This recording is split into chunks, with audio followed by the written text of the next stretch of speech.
Welcome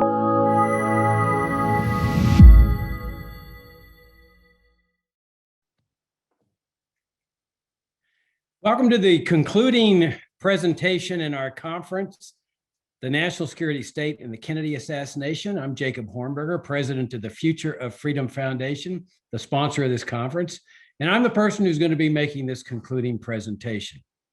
I should add, however, that we're adding an additional session next Wednesday, same time, 7 p.m. Eastern, that will be entirely devoted to Q&A, that will have some of the presenters who have participated in this conference, and we'll have the entire block of time available for Q&A. The title of my presentation is Regime Change, the JFK Assassination. I should forewarn you that this presentation is going to be in the neighborhood of about 2.5 hours. So if you're a coffee drinker, now would be a good time to put that pot of coffee on. Let's get started.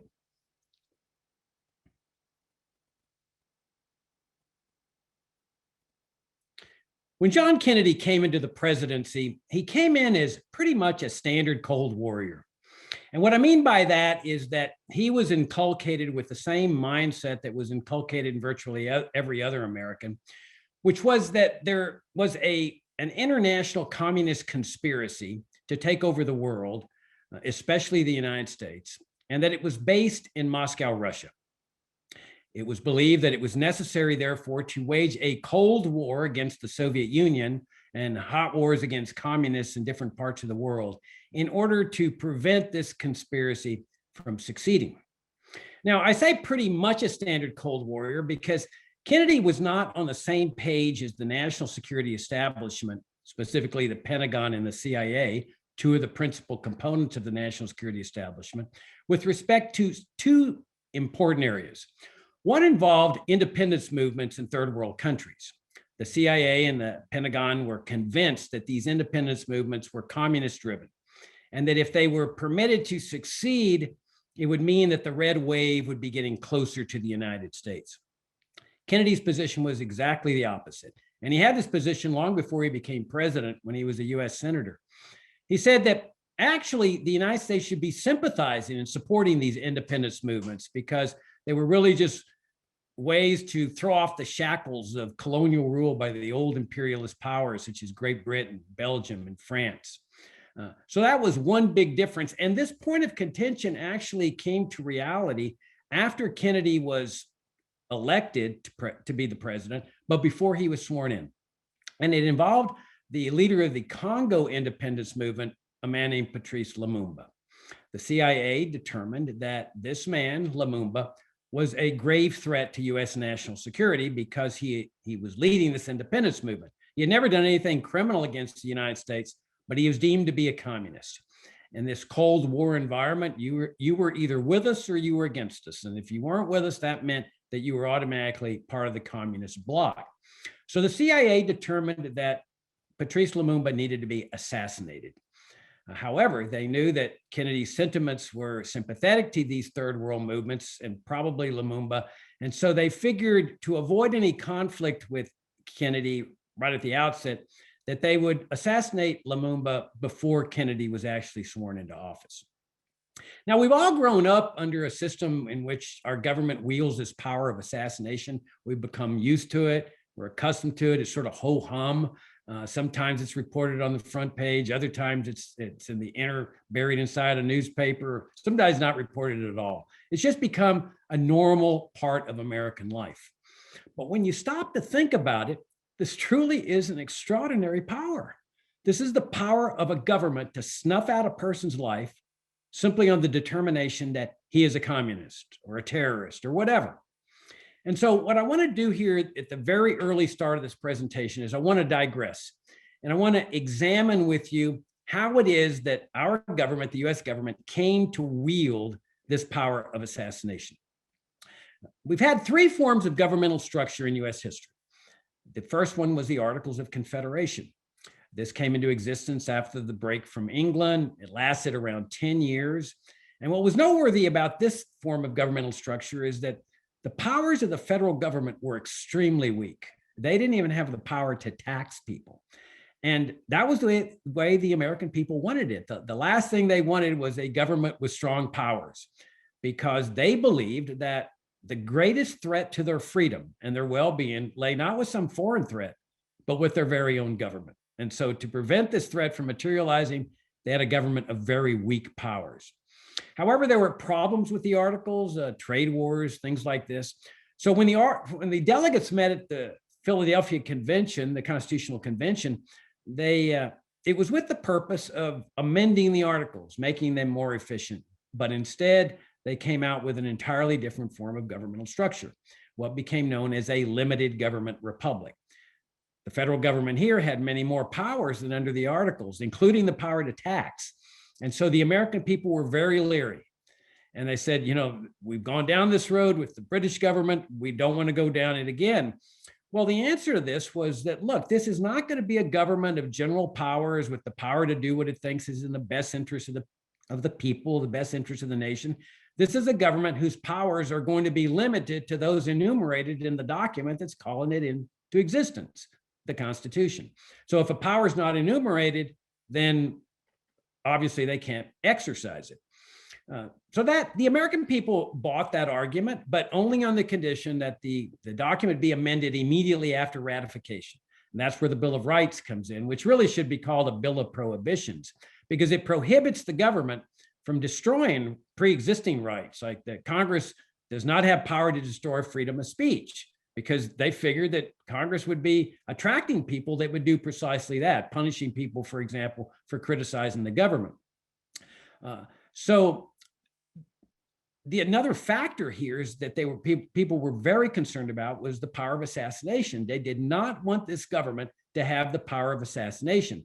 And that's how we get the Fifth Amendment. No person shall be deprived of life without due process of law. Now, this term due process goes all the way back to Magna Carta in the year 1215. And over the centuries, as British resistance to the tyranny of their own government, the king, evolved, due process evolved as well. And it came to encompass two important principles. One principle was notice, formal notice of charges, and the other was a trial. So that before the government could kill a person, they had to first let him know formally what he's being charged with, like in an indictment. And then after that, it would be a jury, and in our case, the Sixth Amendment, an impartial jury of one's peers. In other words, they didn't trust judges and tribunals to make this determination. Regular people wouldn't make this determination. And the jury's verdict is final, that if a jury comes back and it says innocent or not guilty, that person walks out of that courtroom free person, and the government is prohibited from killing him at that point. And because no judge or tribunal can overturn that jury verdict of acquittal. So this limited government republic system lasts for about 150 years. There's a very small military force, relatively small, enough to protect people out west from Native American attacks. But there was no vast military establishment. There was no CIA, no NSA, and the government operations were very, very transparent. After World War II, however, everything changes. And that's when the federal government becomes what we call a national security state. Totally different from a limited government republic. Now the government wields omnipotent powers, the powers to do what it thinks are best for the country in the interest of what they called national security. And part of these powers was the power of assassination, especially with the CIA, who began specializing in assassination almost from the beginning. Now, notice something important here, that they didn't get this change through with a constitutional amendment. They got it through with legislation, but nonetheless, it was deemed to nullify the Fifth Amendment. Now, the Fifth Amendment, which protects everybody, Americans and non-Americans alike. Notice it says no person shall be deprived of life. Now the CIA and the rest of the national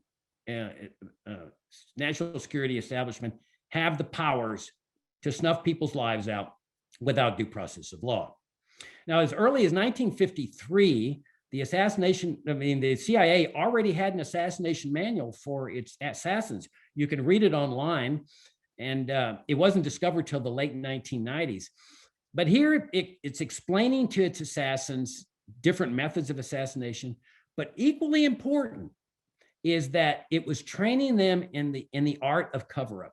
That is the art of doing things to ensure that people never figure out that this is a CIA operation. So they wanted to assassinate people, but they wanted to also ensure that it could never be traced to the CIA.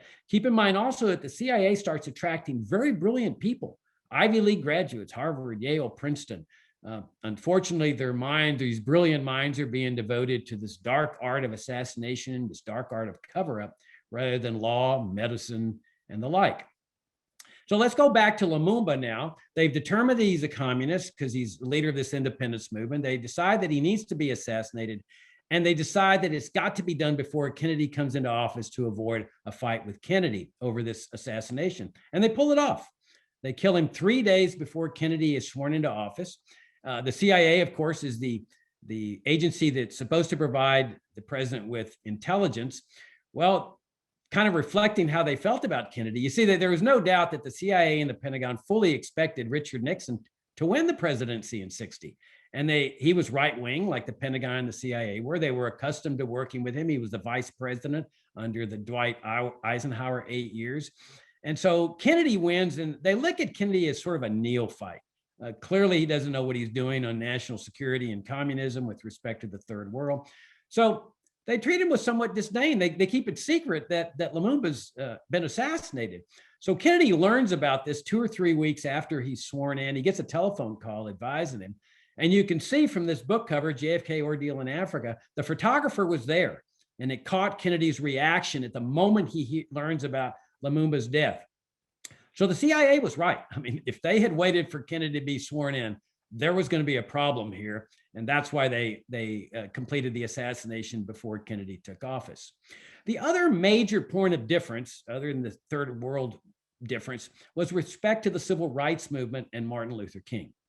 The CIA, the Pentagon, and the FBI, which had become really a de facto member of the national security branch of the government, they were absolutely convinced that the civil rights movement was a communist front and that Martin Luther King was a communist.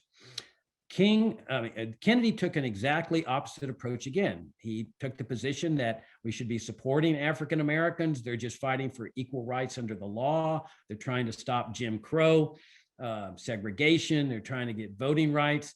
The position of the Pentagon and the CIA was, look, you've got this worldwide international conspiracy. What the communists are doing is they're using the civil rights movement as a front to stir up protests and riots and dissension and conflict and tension in order to pave the way for this communist takeover of the United States.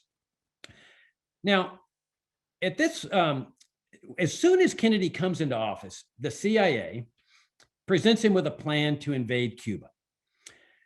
It's not going to be an invasion by US forces. It's going to be an invasion by Cuban exiles, Cubans who had left Cuba but wanted to return without a communist regime there. And the CIA was training these Cuban exiles. There was around 1,300 or so, more or less.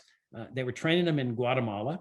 So they present this plan to Kennedy, and Kennedy says, well, can this plan succeed? Will it succeed without US support? Because I don't want to get the United States directly involved in this in terms of invading and so forth. The CIA says, Mr. President, our intelligence is that the Cuban people are ready to rise up against the Castro regime. They're sick and tired of it. As soon as these guys hit the beaches, those people are going to rise up and everybody's going to go to Havana and cleanse Cuba of this communist regime. And Kennedy said, fine. So no air support from the US, no invading troops. The CIA said they absolutely won't be necessary. Kennedy then turns to the military and says, what do you think of this plan? And the military, through the Joint Chiefs of Staff, says, Mr. President's got a fair chance of success. Well, there was one big problem here. The CIA was lying, flat out lying, defrauding the President of the United States. That they figured that this neophyte, they were going to manipulate him and maneuver him into providing the air support for this invasion. This was their plan. That as soon as these guys hit the beaches and started to get massacred and captured by Castro's much more powerful army, then they would go to Kennedy and say, well, you know, we really need that air support. And then Kennedy wouldn't have a choice. I mean, he's a president. How's he going to let these guys go down to defeat? No president would do that, right? So the fateful day occurs, and the invasion is taking place at the Bay of Pigs in Cuba. And sure enough, they're getting shot up on the beach there. These guys that are very heroic, but very outnumbered. So the CIA, according to their plan, comes and says, Mr. President, well, turns out things have gone really wrong. We need that air support after all. And fully expecting that they had boxed Kennedy in, because I mean, how can he let this happen? And Kennedy says, well, no, we agreed there would be no U.S. air support. It's not going to happen. Yes, Mr. President, but they're getting shot up, sir. We don't have a choice here. No, not going to happen. And so the president of the United States lets these guys go down to defeat. 100 of them were killed or so. Around 1,000 of them were taken captive, put in communist prisons. 100 of them disappeared somewhere. I mean, you can imagine the reaction of the CIA. I mean, livid, absolutely livid. Okay, they had played the president, they had manipulated him, but they never dreamed that a president would show weakness in the face of this communist regime. All he had to do was order the air support, and then the invading troops could come in, wipe this whole communist regime out of Cuba. In other words, in their eyes, he showed weakness, maybe even cowardice when the test came to face these communists down. His first test to face communists as a president. Kennedy, for his part, was just as livid, furious. He is reputed to have vowed to splinter the CIA into 1,000 pieces and scatter it to the winds. In other words, destroy the CIA. He knew that what they had done. He told an aide, I cannot believe I'm this stupid to have fallen for this. And so he fires Allen Dulles. Now, Allen Dulles was the director of the CIA at the time. This guy was like a god within the CIA. I mean, revered, admired. He goes back to the OSS in World War II. Kennedy summarily just junks the guy, along with his chief deputy, Charles Cabell. And he starts to reduce the powers of the CIA, transfers him to the military. He starts to reduce the budget of the CIA. He puts his brother Bobby, who they hated, in charge of monitoring the CIA. So from the very beginning, the war is on between Kennedy and the CIA, and it never got any better. Now, at this point, I want to digress again, because it's helpful to understand in order to understand the Kennedy assassination, it's helpful to put it in the context of other Cold War regime change operations that the CIA was undertaking during this period of time. Because after all, the question arises, why invade Cuba? I mean, what's going on here? What's the purpose of the invasion? Cuba never attacked the United States or anything. So what's the point of this war being initiated against Cuba? So what we're going to do is we're going to examine regime change operations in Iran, 1953, Guatemala, 1954, Cuba, 1959 to date. They're still trying to get regime change there. They still have their brutal embargo against the Cuban people. United States, November 63, and then Chile 10 years later in 1973. So in 1953, the prime minister of Iran was a man named Mohammed Mosaddeq. Mossadegh was highly admired in Iran, highly respected, renowned all over the world, actually. He was Time Magazine's Man of the Year. And Iran had nationalized British oil interests, and Mohammed Mosaddeq was totally in favor of this. They kicked out all the British officials so that they couldn't do anything about this nationalization. And immediately, that raises alarm bells in Washington and within the national security establishment. Because here was a man that was engaging in socialism, the classic definition of socialism, we all know, government ownership of the means of production. He put the oil industry under government ownership in Iran. And he had done it against America's ally in the Cold War against the Soviet Union. So it was determined that it was a virtual certainty that Mossadegh was going to end up in the communist side of this war that was taking place, this Cold War. So they targeted him, US officials, with a regime change operation. They didn't target him with assassination, interestingly enough, but they targeted him with a coup that was orchestrated and planned by the CIA, very brilliant coup. And they were able to oust this guy, which was incredible, because they oust a prime minister of a country, a democratically elected one, without an invasion, just through subterfuge, through this coup, riots in the streets where innocent people were killed, but they were considered expendable because this was to protect US national security. So Mossadegh ends up under house arrest for the rest of his life, and he's replaced by the Shah of Iran, a very pro-US dictator and unelected, but very, very dictatorial with respect to the Iranian people. He immediately formed a group called the Sabak, a domestic police force, with the guidance of the CIA that was a combination FBI, CIA, Pentagon, and NSA, very brutal to maintain this tyrannical control over the Iranian people. If anybody spoke out against the Shah, they would feel the wrath of the Savak. Well, after about 25 years, the Iranian people had had enough of this, and so they violently revolt against the Shah. That's when they took American diplomats hostage. And unfortunately, they were unable to restore the democratic system that the CIA had destroyed in 1953.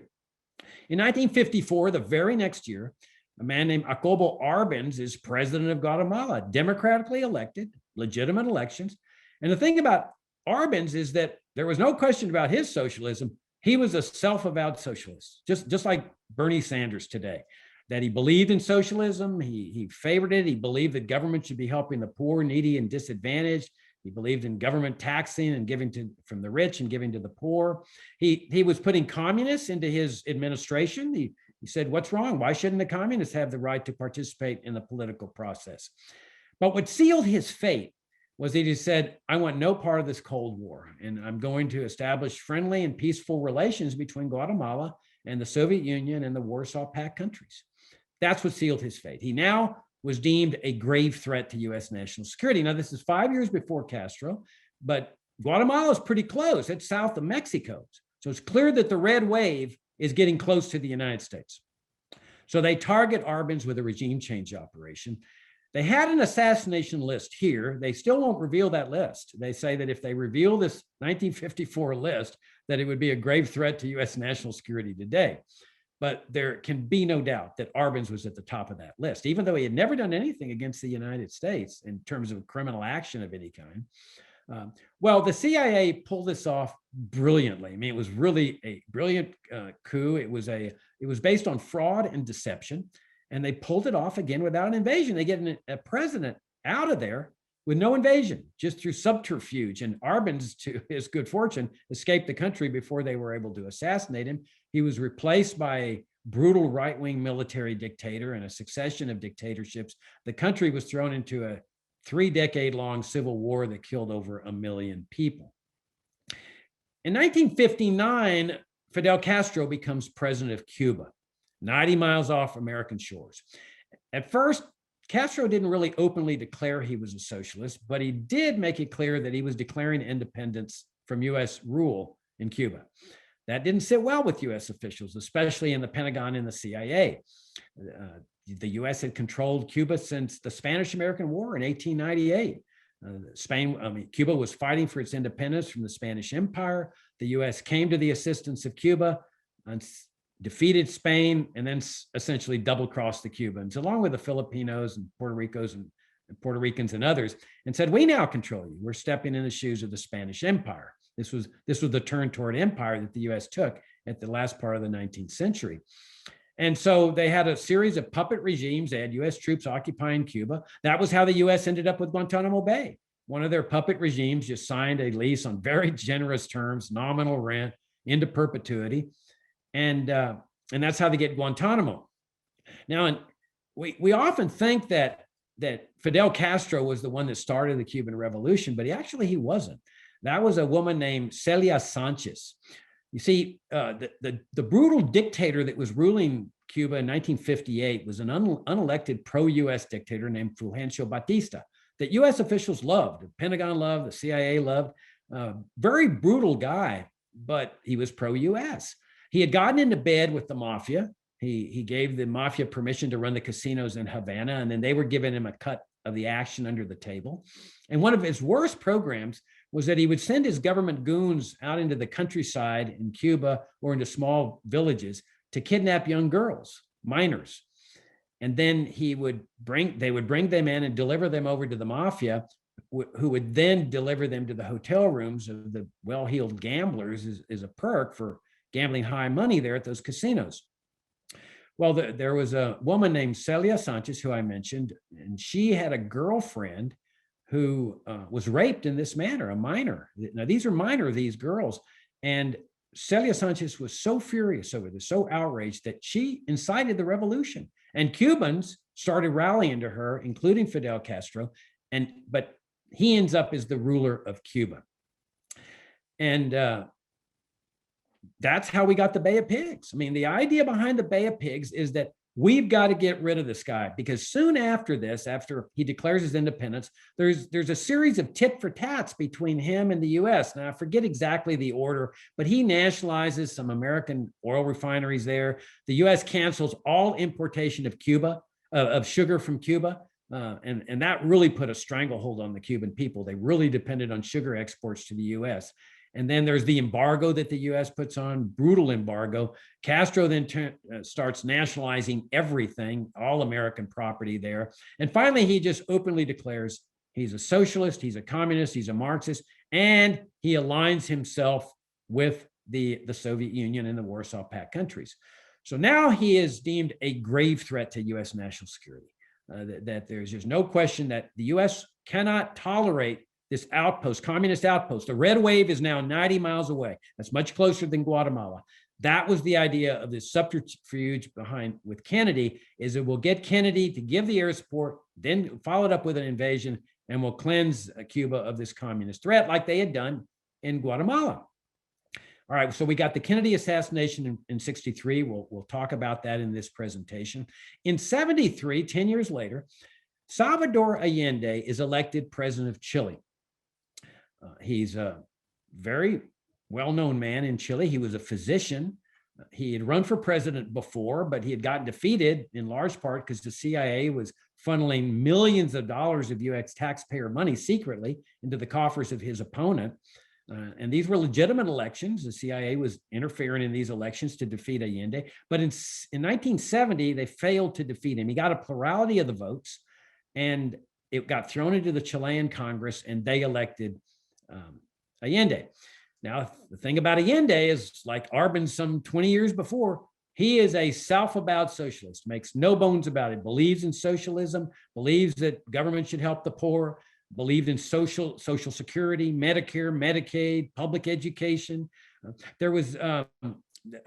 So he made it very clear that this is what he believes in. But what sealed his fate, again, was that he said, I don't want to have anything to do with the Cold War.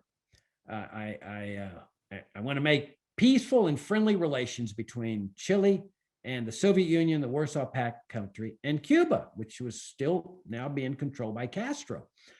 So he actually invites Castro over to Chile, and they go, travel the country in motorcades, and I mean, the masses are cheering them. They loved him. The wealthy didn't like him because he was a socialist. He was taxing them to pay for the poor. The military didn't like him because he was a socialist, and the national security establishment there was right wing.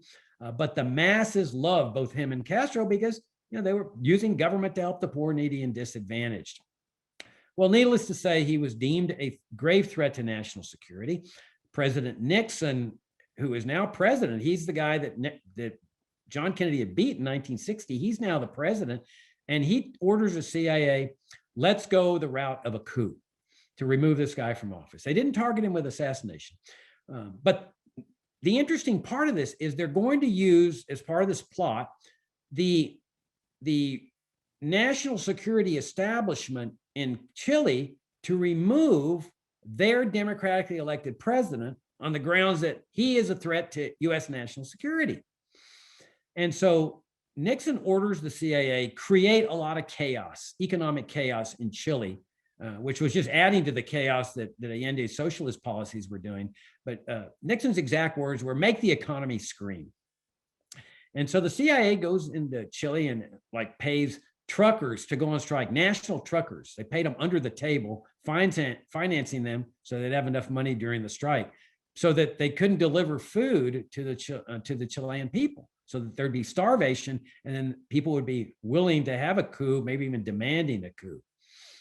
So but there was, one big obstacle here, as you can imagine, that, why should the national security establishment, well, first let me say that Chile had the same type of governmental system that the United States had at this point. They were a national security state, vast military establishment, intelligence establishment, omnipotent powers. just like the United States did at this point. They were both national security states. So there's an obstacle here because obviously the military there, the military intelligence establishment might say, well, why should we oust our democratically elected president just because your national security establishment deems him a threat to your national security? And in fact, there was a man named General Rene Schneider, who is the commanding general of all Chilean armed forces. Very principled man, very had integrity, very committed to his country, committed to his country's constitution. Schneider says, we're not going down the road to a coup. That Chile has a constitution just like y'all do. And our constitution provides, as your constitution does, only two ways to remove a president. One is through impeachment, and the other is through elections. Impeachment had already failed against Allende. So Schneider says, we're going to wait till the next election. It was like, I think, 4 years away. And if the Chilean people want to elect this socialist again, that's up to them, but we're going to wait for the election. Well, you can imagine what the response of the CIA was to this.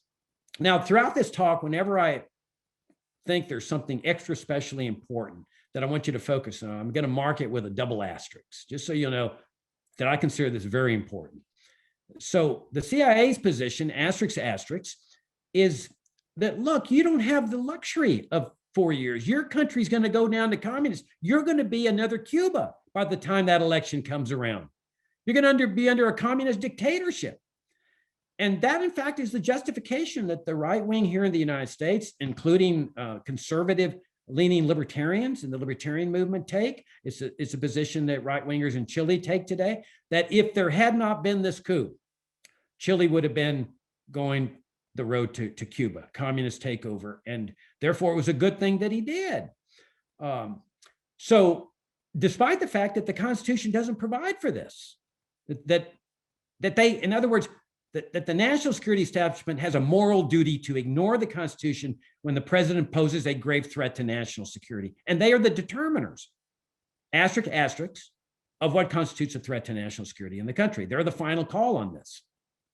So on the fateful day, September 11th, not their 9/11, ironically enough, in 1973, the national security branch of the government goes on the attack, asterisks, against the executive branch of the government. Full-out war between these two branches of government. The executive branch represented by Allende.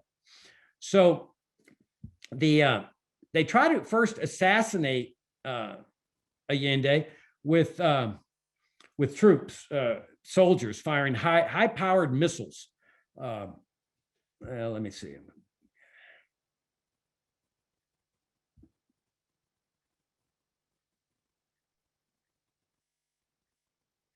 They're firing high-powered missiles, bullets, high-powered rifles at Allende, and they don't succeed. And Allende's fighting back, and he's got people in the executive branch fighting against the national security branch. And he's got a military helmet on. They've got high-powered weapons. They're shooting back.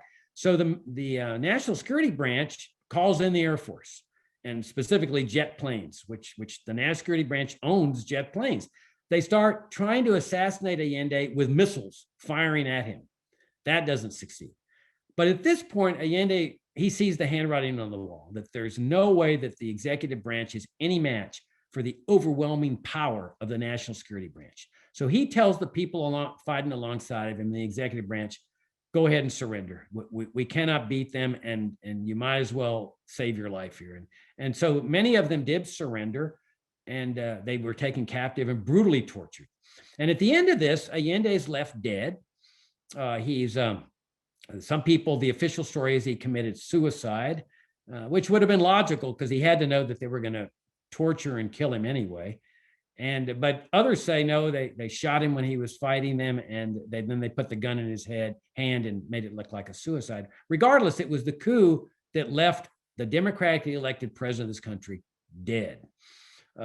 Pinochet takes power and immediately starts rounding up socialists and communists, 60,000 of them. And he authorizes his goons to torture them. Thousands upon thousands were brutally tortured, especially to try to get information on other socialists that they had not yet captured or arrested. The women were brutally raped and sexually abused. They did things that are unspeakable and unimaginable in terms of these communist women. They killed 3,000 of these socialists, including 2 Americans, Charles Horman and Frank Tarugi, with the approval of the military officials there from the United States who were there along with the CIA. And the reason they killed them is because they had been protesting against the Vietnam War. And that therefore made them socialists and aligned with the communist bloc, so that the US gave the okay, you can kill them too. Now, the Pentagon and the CIA loved this. I mean, this was their hero, Pinochet, because you see, this was 73. There's a real war going on in Vietnam at this point. The communists are defeating US forces and they're killing US soldiers in Vietnam. Within 2 years, they will have run them entirely out of the country. And here's a man over here that's equalizing the balance sheet here. You see, this was a global war on communism. So by rounding up 60,000 communists and raping them and brutalizing them, he's kind of evening the score as to what's going on there in Vietnam. So they love the guy, and they were flooding US taxpayer money in to support him. So that concludes a little synopsis of the regime change operations that were taking place. Let's go back now to the post-Bay of Pigs period. This was 61 to 62. Now we find the military and the CIA pressuring Kennedy into sending troops to Laos and Vietnam, Southeast Asia. Now, obviously, this is a lot further away than Guatemala and Chile and Cuba, right? Okay, so why do they want him to send troops over there? Well, remember, this is a worldwide communist conspiracy that is supposedly based in Moscow.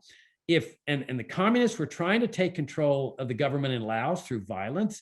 You had the Viet Cong trying to take control in South Vietnam. North Vietnam was licking their chops. They wanted to unify the country under communist rule under Ho Chi Minh. So the national security establishment was telling Kennedy, look, we've got to send troops over there to stop this. If we don't stop them over there, the dominoes are going to start falling. The red wave is going to get ever closer to the United States. The argument was the same as the war on terrorism now, that we've got to get over there and kill them before they come over here and kill us. Well, Kennedy was very reticent about this. You know, he said, Laos is a landlocked country. If I send combat troops over there, it's possible they could get surrounded like the French troops at Dien Bien Phu in 54 in Vietnam. He said, I'm not going to do it over the vehement objections of the military. And instead, what he does is he negotiates with the Soviet Union of all countries, the avowed enemy of the United States, and they agree on a coalition government in Laos that includes the communists. And you can imagine what the response of the military and the CIA was, that, oh, once you agree to put communists in there, they're going to end up controlling the whole government. In Vietnam, Kennedy bent to the pressure. But remember, he's still a pretty standard Cold Warrior here. I mean, he believes, in this idea that you got to stop this red wave from taking over America. But to reflect his ambivalence, he sends only advisory troops to Vietnam, to South Vietnam. His position was, look, it's their war. In the final analysis, they got to fight it. They got to win it. We can give them help, aid, advisors, weapons, money. But in the final analysis, it's not going to be American troops that fight their war. They're going to have to fight it and win it on their own. So he sends 10 or 11,000 advisory troops and expressly says to the Pentagon, no combat troops at all. In the meantime, the military is now pressuring Kennedy to send troops into Cuba, like ground troops, invade the country. Their argument was America cannot stand. This is a grave threat to national security. You've got this communist outpost 90 miles away. It's like a front they're acting on behalf of the Soviet Union. We got to get rid of this thing. America is just too much in danger here. And they were calling for an invasion. Kennedy says, no, the US is not going to go down that route where we invade this country for a regime change. But he did authorize Operation Mongoose.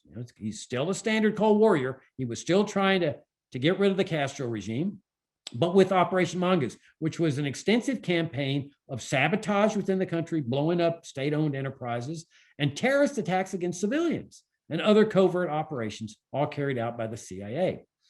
At the same time, the CIA enters into an assassination partnership with the mafia, the world's premier criminal organization. I mean, remember, this was Batista's partner in Havana. Well, they wanted their casinos back. Castro had nationalized all of them. And so they had an incentive to enter into this partnership with the mafia. Now, the CIA has always claimed that this was with President Kennedy's authority and Bobby Kennedy, who was the Attorney General's authority. It's pure nonsense.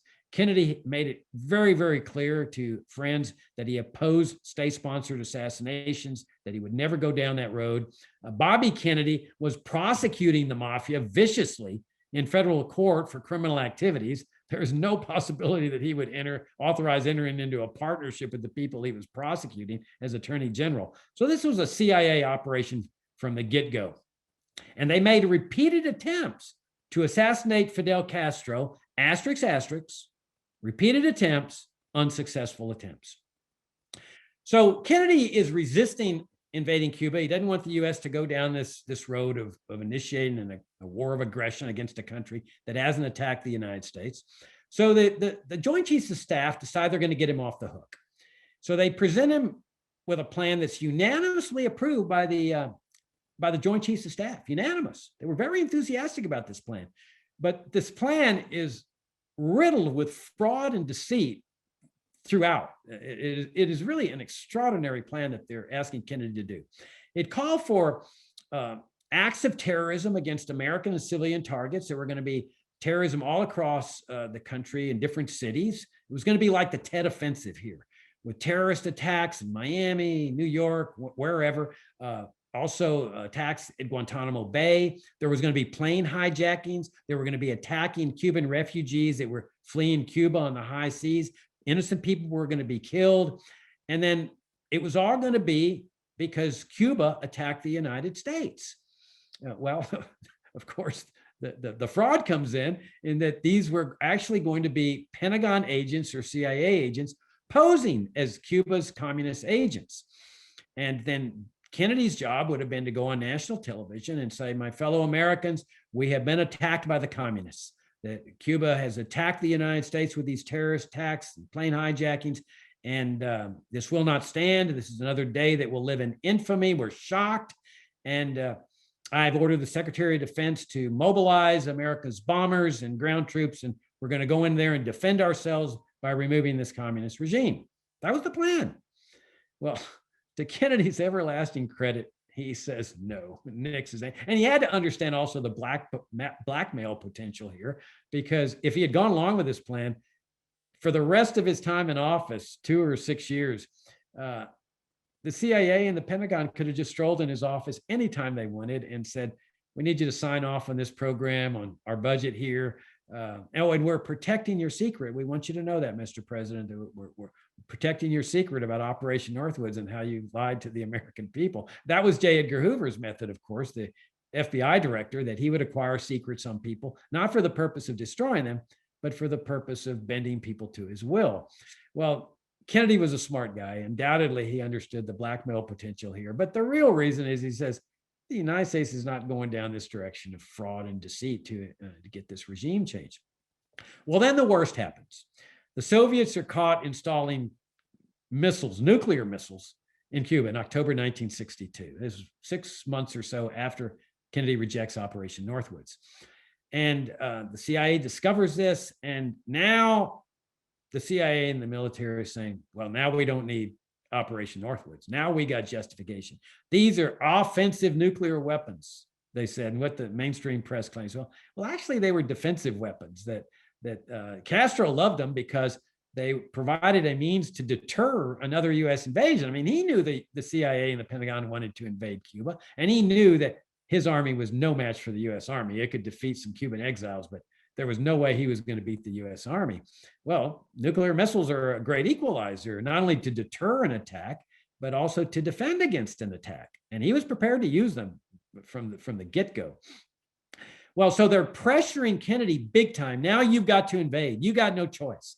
America cannot stand. And these short-range nuclear missiles could reach, some of them were tactical nuclear weapons just to hit troops coming in, but others could reach Miami. They could reach New York. They could reach the Eastern Seaboard. The big ones that had not yet arrived could reach all over the United States. So they're saying, we need to get in there and bomb those things right now. When they're installing them, go in there and bomb them. Pressure is on Kennedy. And what the CIA didn't know is that the missiles were already armed. And so obviously Kennedy didn't know this, and the Soviet commanders on the ground were prepared to use them. Now they needed technically to get permission from Moscow, but once the bombs come in, you never know what's going to happen. If one missile starts flying, nuclear missile, that's it. It's all out nuclear war. And Kennedy understood this. They came within a quarter of an inch of all out nuclear war here. We wouldn't even be having this conference today if that had happened. So Kennedy says no, resist the pressure of the military and the CIA, and says, I'm going to go very cautious here. So he imposes a quarantine or a blockade, stopping Soviet ships, which was an act of war. I mean, it was a very dangerous move because Khrushchev had every right under international law to keep moving. But if he had kept moving, there is virtually no doubt all-out nuclear war would have broken out. Kennedy would not have permitted that blockade to be broken. And sure enough, when the ship with the big nuclear weapons gets close to the quarantine line, Khrushchev, to his everlasting credit, stops and decides not to breach the quarantine line. Well, in the meantime, Khrushchev and Kennedy start negotiating through a back channel that consists of his brother Bobby Kennedy and the Soviet ambassador Anatoly Dobrynin, who he personally knew. In the midst of these negotiations, Bobby Kennedy tells Dobrynin personally, he says, look, you need to go tell Khrushchev that my brother is under severe pressure by the military, and there is a very good chance they will overthrow him and seize power. They have no confidence in my brother's ability to resolve this crisis. So if we're going to cut a deal, you better tell Khrushchev that we need to cut it now, because this American army could easily get out of control. And Dobrynin said that he could see from the lines, the worry lines and stuff, the gravity in Bobby Kennedy's face, that he was telling the exact truth, that this was not a negotiating tactic. And so Dobrynin tells Khrushchev this, and Khrushchev freaks out because he understands this. If the military takes control, they're looking at all-out nuclear war. And Khrushchev knew that due to the overwhelming nuclear superiority of the US, that the entire Soviet Union would be wiped out in nuclear war. I mean, the entire country would be radiated. They would be able to get some blows into the United States, killing around 40, 50 million Americans, but there'd be a lot of Americans still surviving. But of course, you know, the kind of society they'd be surviving in would be something else. Also, you know, they could have fired missiles at Europe, which they undoubtedly would have, and all of Europe would have been radiated as well. So Khrushchev says, I need to strike a deal fast here. If this military comes in, it's all over. And Khrushchev was just as scared as Kennedy. They knew they were within a quarter of an inch of nuclear war, and Khrushchev was just as scared as Kennedy was. So they strike a deal. And part of this deal is that Kennedy says, look, I will give you my word, my vow, that we will not invade Cuba. Okay. CIA, Pentagon, no more invasion of Cuba. You got my word. Castro says, done. And as part of my deal, I promise that I'll remove my missiles and bring them home. Done. Now, at the last minute, Khrushchev adds another condition. He says, oh, one more thing. You need to remove your nuclear missiles out of Turkey, which is right on our border, and they're aiming at us. What? Yes. That while the Pentagon, the CIA is over here saying bomb Cuba because of this grave threat to national security with their missiles, we've got our missiles over there pointing at them. I mean, imagine if the Soviet Union had bombed those missile sites, what the Pentagon and the CIA would have said about that. Well, Kennedy was a very wise man, and he saw the hypocrisy here immediately. And he said, I'm not going to let this hold up the deal. And he says, done. But he says to Khrushchev, give me 6 months. So it's doesn't look like it's part of this deal politically. And Khrushchev says, done. And so 6 months later, sure enough, Kennedy withdraws the missiles out of Turkey very quietly as part of this deal. Needless to say, both men were extremely relieved that this thing had been resolved. Kennedy knew how close they had come. Khrushchev knew how close they had come. And Kennedy calls the Joint Chiefs of Staff together to thank them for their service during this crisis. And they were livid, absolutely furious at what had happened here. One of the Joint Chiefs of Staff called it, he said, we've been had. That was his words, we've been had. And Kennedy's fiercest enemy in the national security establishment was General Curtis LeMay. When Kennedy installed that blockade, LeMay, who is Kennedy's inferior. I mean, he's a general, but the commander in chief of the army is the president. He's the president of the United States. He's the commanding chief of the armed forces. And this man's a subordinate. He gives this nasty personal attack against his superior officer. He says, that blockade is as bad as the appeasement at Munich. So he wanted him to bomb Cuba. And what he's referring to is that John Kennedy's father was the ambassador to the to Great Britain in before World War II. And so when Neville Chamberlain entered into that pact with Hitler at Munich, Joe Kennedy was aligned with that, was supportive of it. So this is what he's saying to Kennedy, nasty personal attack. He's bringing up his father here. Then in the midst of the crisis, he says, Mr. President, you're in a pretty bad fix here. Now, no, Kennedy should have fired him for insubordination right there and had him court-martialed. Because you see, notice he's not saying America's in a pretty bad fix or we're in a pretty bad fix here, Mr. President. He's saying you are in a pretty bad fix. What he's saying here is that, look, you idiot, you didn't invade, you didn't provide that air support at the Bay of Pigs. If you had, we wouldn't have this problem. Castro wouldn't be there. You didn't take our advice to invade Cuba after that. You didn't accept Operation Northwoods when we unanimously told you should do that. And now look at the fix you find yourself in. Kennedy was furious. He undoubtedly was shocked that the subordinate officer was talking to him this way. He turns to him and said, what did you say? And LeMay doubles down. He says, I said you're in a pretty bad fix. And then after this whole thing was resolved, LeMay called it the greatest defeat in our history, the greatest defeat in our history.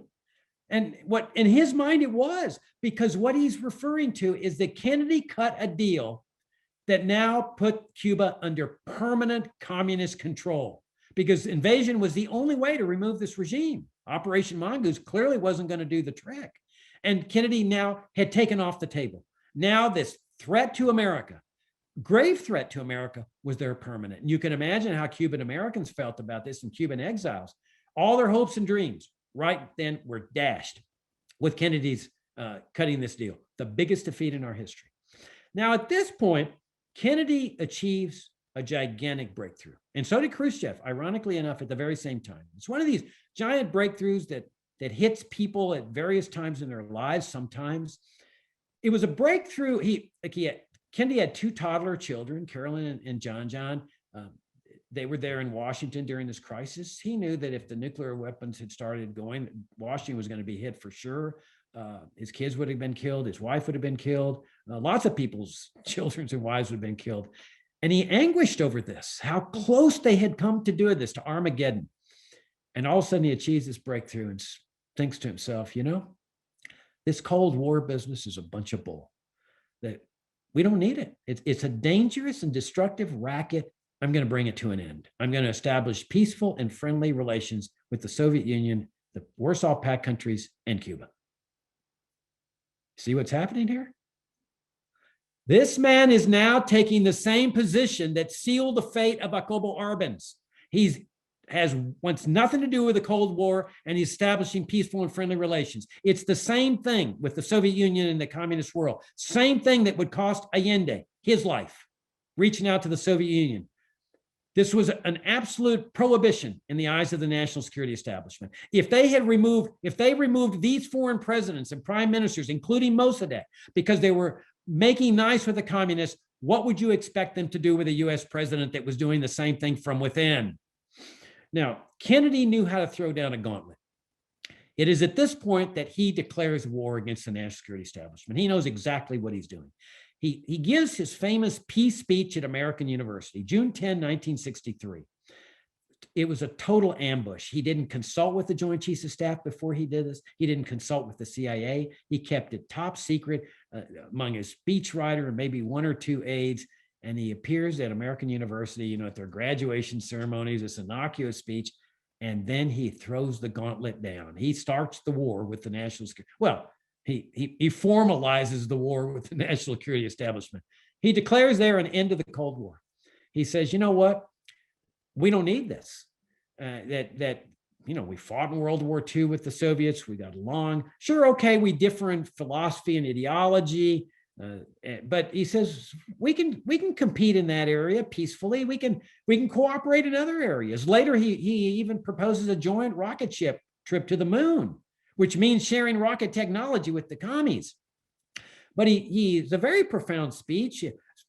Khrushchev shared it, had it broadcast all across the Soviet Union. It was the first time that had ever been done. It was reprinted in the Soviet government press. And Kennedy says, look, in the final analysis, we're all mortal. We're human beings. We all die. We have children. We don't need this. We don't need to be so close to nuclear war here, as close as they had come. So he says, we're going to establish peaceful and friendly relations. Interestingly enough, Khrushchev was on the exact same page. They were now communicating as part of like comrades to bring this thing to an end. And Kennedy didn't stop there. He then proposes a nuclear test ban treaty. Now, the military had been exploding nuclear bombs to test them, sort of like North Korea does with their underground testing. And the air was being polluted, as you can imagine, with these nuclear bombs exploding regularly. And the military's position was, we've got to oppose this treaty. Kennedy proposed a treaty with Khrushchev of, let's just ban all above ground testing, because the Soviets were doing the same thing. And the military was livid. How can we win a nuclear war if we're not testing our weapons? And so the Congress is the same position. I keep in mind here now, Kennedy's ahead of the curve now. He is he's no longer pretty much a standard Cold Warrior. He's no Cold Warrior at all. But the rest of the country is. And he's achieved the breakthrough, but nobody else, well, very few people have, if anybody. Certainly Congress hasn't. So they're opposing this test ban treaty. They're going with the military. The military is putting the pressure on Congress. So Kennedy realizes he can't get this thing passed. He needs 2/3 vote in the Senate to approve it. So he goes on the road and he starts giving speeches to people. And he starts talking about how we need to establish this peaceful world without this Cold War. And he hits a chord. And, people had, they were coming to the realization they had beat the Nazis. And then all of a sudden they hit with this Cold War and national security state, assassinations, coups, regime change operations, nuclear war. They were tired of it. They wanted a normal society again. And so they started responding positively to this message. Kennedy was striking a chord. So the American people put the pressure on Congress. We want this thing enacted. We're supporting Kennedy on this. And much to the shock of everybody. And so that's how the nuclear test ban treaty got established. I mean, the numbers just flipped over because of this public pressure. So Kennedy also says he's going to withdraw out of Vietnam. Now, he wanted to do it immediately, but okay, the 64 elections coming up, Barry Goldwater was going to be the nominee for the Republicans. He knew what they were going to hit him with, especially with the Bay of Pigs and the deal he cut with Khrushchev over Cuba, that he was a communist appeaser, weak on communism. So he figured if he ordered a full pullout immediately out of Vietnam of these 10,000, 11,000 advisors, that they would hit him with everything, you communist appeasers, and especially if the communists ended up taking over Vietnam. So Kennedy told close aides, okay, politically, I can't do it. I got to win that election first, but I'm ordering 1,000 out. And after the election, I'm pulling them all out, because some were dying. Some of these advisors were dying, naturally enough. They were advisors, but they were still getting killed. And Kennedy anguished over this. The Pentagon drags their feet on this order for about a year after he ordered them out. Then he sends emissaries to Fidel Castro to say, hey, let's reestablish relations here. Americans can now travel to Cuba, no more embargo, spend money there freely. So he wants to normalize relations to Cuba. You can imagine how that goes over with the Pentagon and the CIA. This is, get this, imagine what the reaction of the Pentagon and the CIA are to this.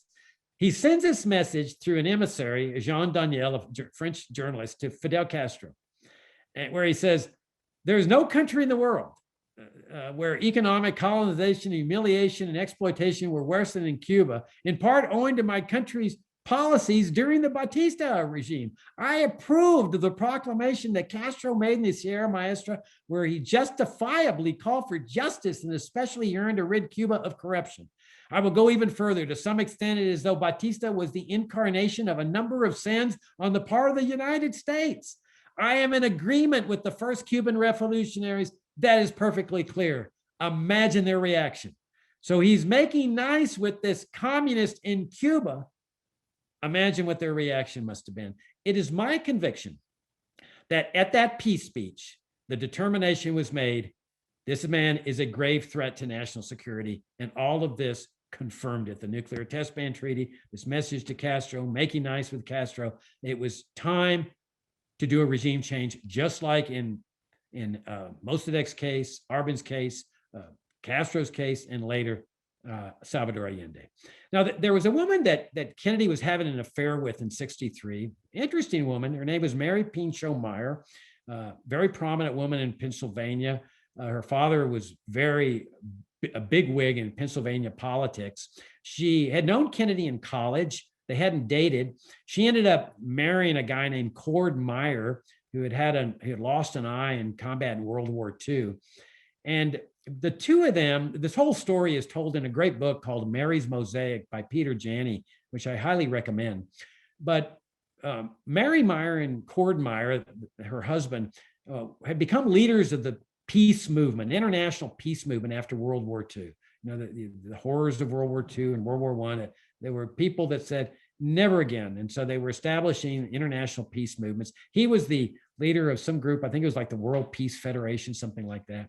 Well, he ends up going to the dark side, the CIA. Apparently he thinks that that's the way to get peace. And she knew better. I mean, she knew that the CIA was the exact opposite of a peaceful world. And that, I think that undoubtedly contributed to the demise of their marriage. But they'd also lost a child in a tragic traffic accident that clearly contributed to the demise of their marriage. But in any event, in '63, she's divorced. And she's kind of your original hippie before the hippies came into prominence. She's living in the Georgetown section of Washington, D.C. She's an artist. She takes nature walks every day. She's smoking dope regularly. She's ingesting LSD. She was good friends with the LSD guru at Harvard, Timothy Leary. And she's having an affair with John Kennedy. And it's virtually beyond any doubt that she had an influence on him with respect to this peace breakthrough that he achieved. That by all accounts, according to Jenny, Kennedy fell in love with her. And if that's the case, then it's unquestionable that he would have been talking to her about what he was doing, what his plans, his peace speech, and so forth. This is what Mary Meyer says right after his assassination. She calls Timothy Leary. They couldn't control him anymore. Okay? He was changing too fast. He was no longer a cold warrior. They've covered everything up. And they had. I'm afraid. She was deathly afraid, because if a group is powerful enough to eliminate a president, they're powerful enough to eliminate her. And there were other people that had that same fear. So what we're looking at here is a conflict of visions, and they're irreconcilable visions. One is a peaceful and friendly relationship with Russia, China, Cuba, and the rest of the world, plus implicitly, asterisk, the restoration of a limited government republic, which means a dismantling of the national security state. And clearly the national security establishment knew that was the implicit implication of what Kennedy was doing. No Cold War. That was the justification for converting America to a national security state. The argument was that if the Soviet Union has the power of assassination and regime change and coups and torture, we've got to match them. And that as soon as the Cold War is over, America could get its limited government republic back. Versus perpetual war and conflict, forever wars, plus the continuation of an ever more powerful national security state. There you've got your conflict divisions. Now, Kennedy knew how to throw down a gauntlet when he was starting a war. This is what he did. He threw a double gauntlet down. This is what he does the very next night after the peace speech. He goes on national television. He had to know exactly what he was doing.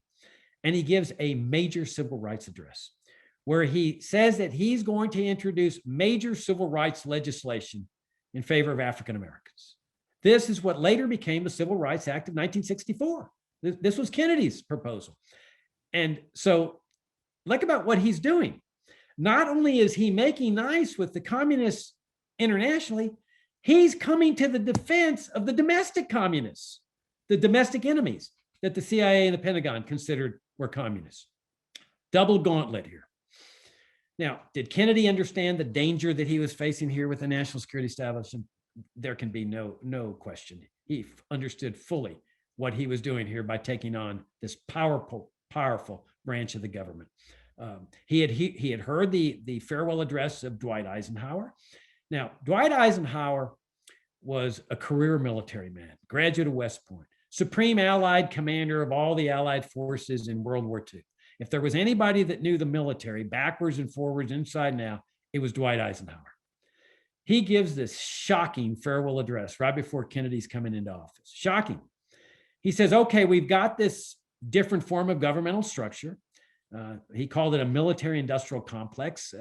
It was another name for the national security establishment or national security state, deep state. That's the name people use now for it. And he says the Cold War has required this change in governmental structure. This is what Kennedy was now challenging. But he says we need to be real cautious here because this is a very, very dangerous structure we have here. We must never let the weight of this combination endanger our liberties and our democratic processes. He's saying that about this governmental structure. Kennedy hears this. Now, he wasn't the only one. 30 days after the Kennedy assassination, former President Harry Truman, who's the father of the national security state, just as Eisenhower understood the military, Truman understood the national security state inside out because he's the one that brought it into existence, including the CIA. He writes an op-ed that's published in the Washington Post that says, there is something about the way the CIA has been functioning that is casting a shadow over our historic position, and I feel that we need to correct it. It could not have been a coincidence that this is 30 days after the Kennedy assassination. He saw the earmarks, clearly saw the earmarks of a CIA operation here because he understood how the CIA operated. And his point here was that when he brought the CIA into existence, he thought it was just going to be an intelligence gathering agency. And instead, it becomes this agency engaged in assassination, coups, covert operations. And he said, this is really damaging to the United States. And I'm not the only one that saw the parallel here.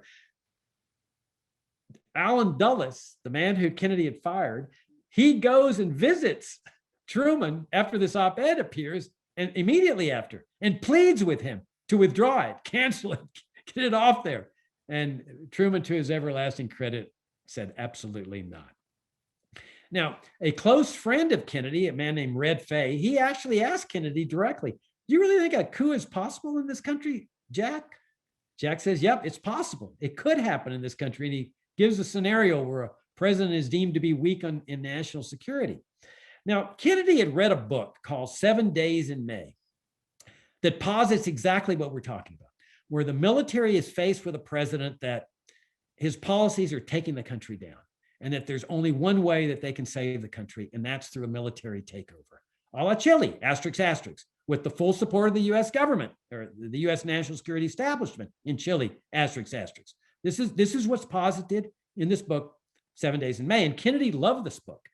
Well, he decided that this book should be made into a movie as a warning to the American people, the same thing that Eisenhower had done with his farewell address. Kennedy's issuing a warning saying, this apparatus is a grave threat to our democratic processes here. And so it's made into a movie. It's about to be released on the day of the assassination, and a little awkward. So they delayed the release for a couple of weeks or 3 weeks or so. But it's a fantastic movie. If you've never seen it, I highly recommend it. It stars Burt Lancaster, Kirk Douglas, Frederick March, Ava Gardner. It's a very exciting movie.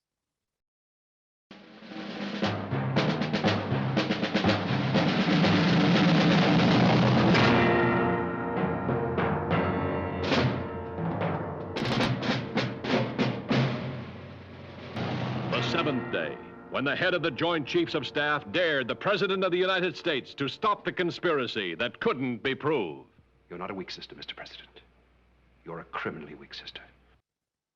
You're a weak sister, Mr. President. You're a criminally weak sister. And that's exactly how the Pentagon and the CIA viewed John F. Kennedy. He was weak. He had shown weakness, cowardice at the Bay of Pigs by not sending in that air support. He had shown weakness and not invading Cuba when he had the chance, by not accepting the Operation Northwoods, by cutting a deal that gave this communist regime total control, permanent control over Cuba. He was a criminally weak sister in their eyes, but he was worse. He was a traitor. This is the flyer that was flying around Congress, Dallas, on the day of the assassination. Now, it wasn't prepared by the Pentagon or the CIA. It was prepared by right-wingers, and of course, that shared the same sentiments as the Pentagon and the CIA, and it reflected their sentiments.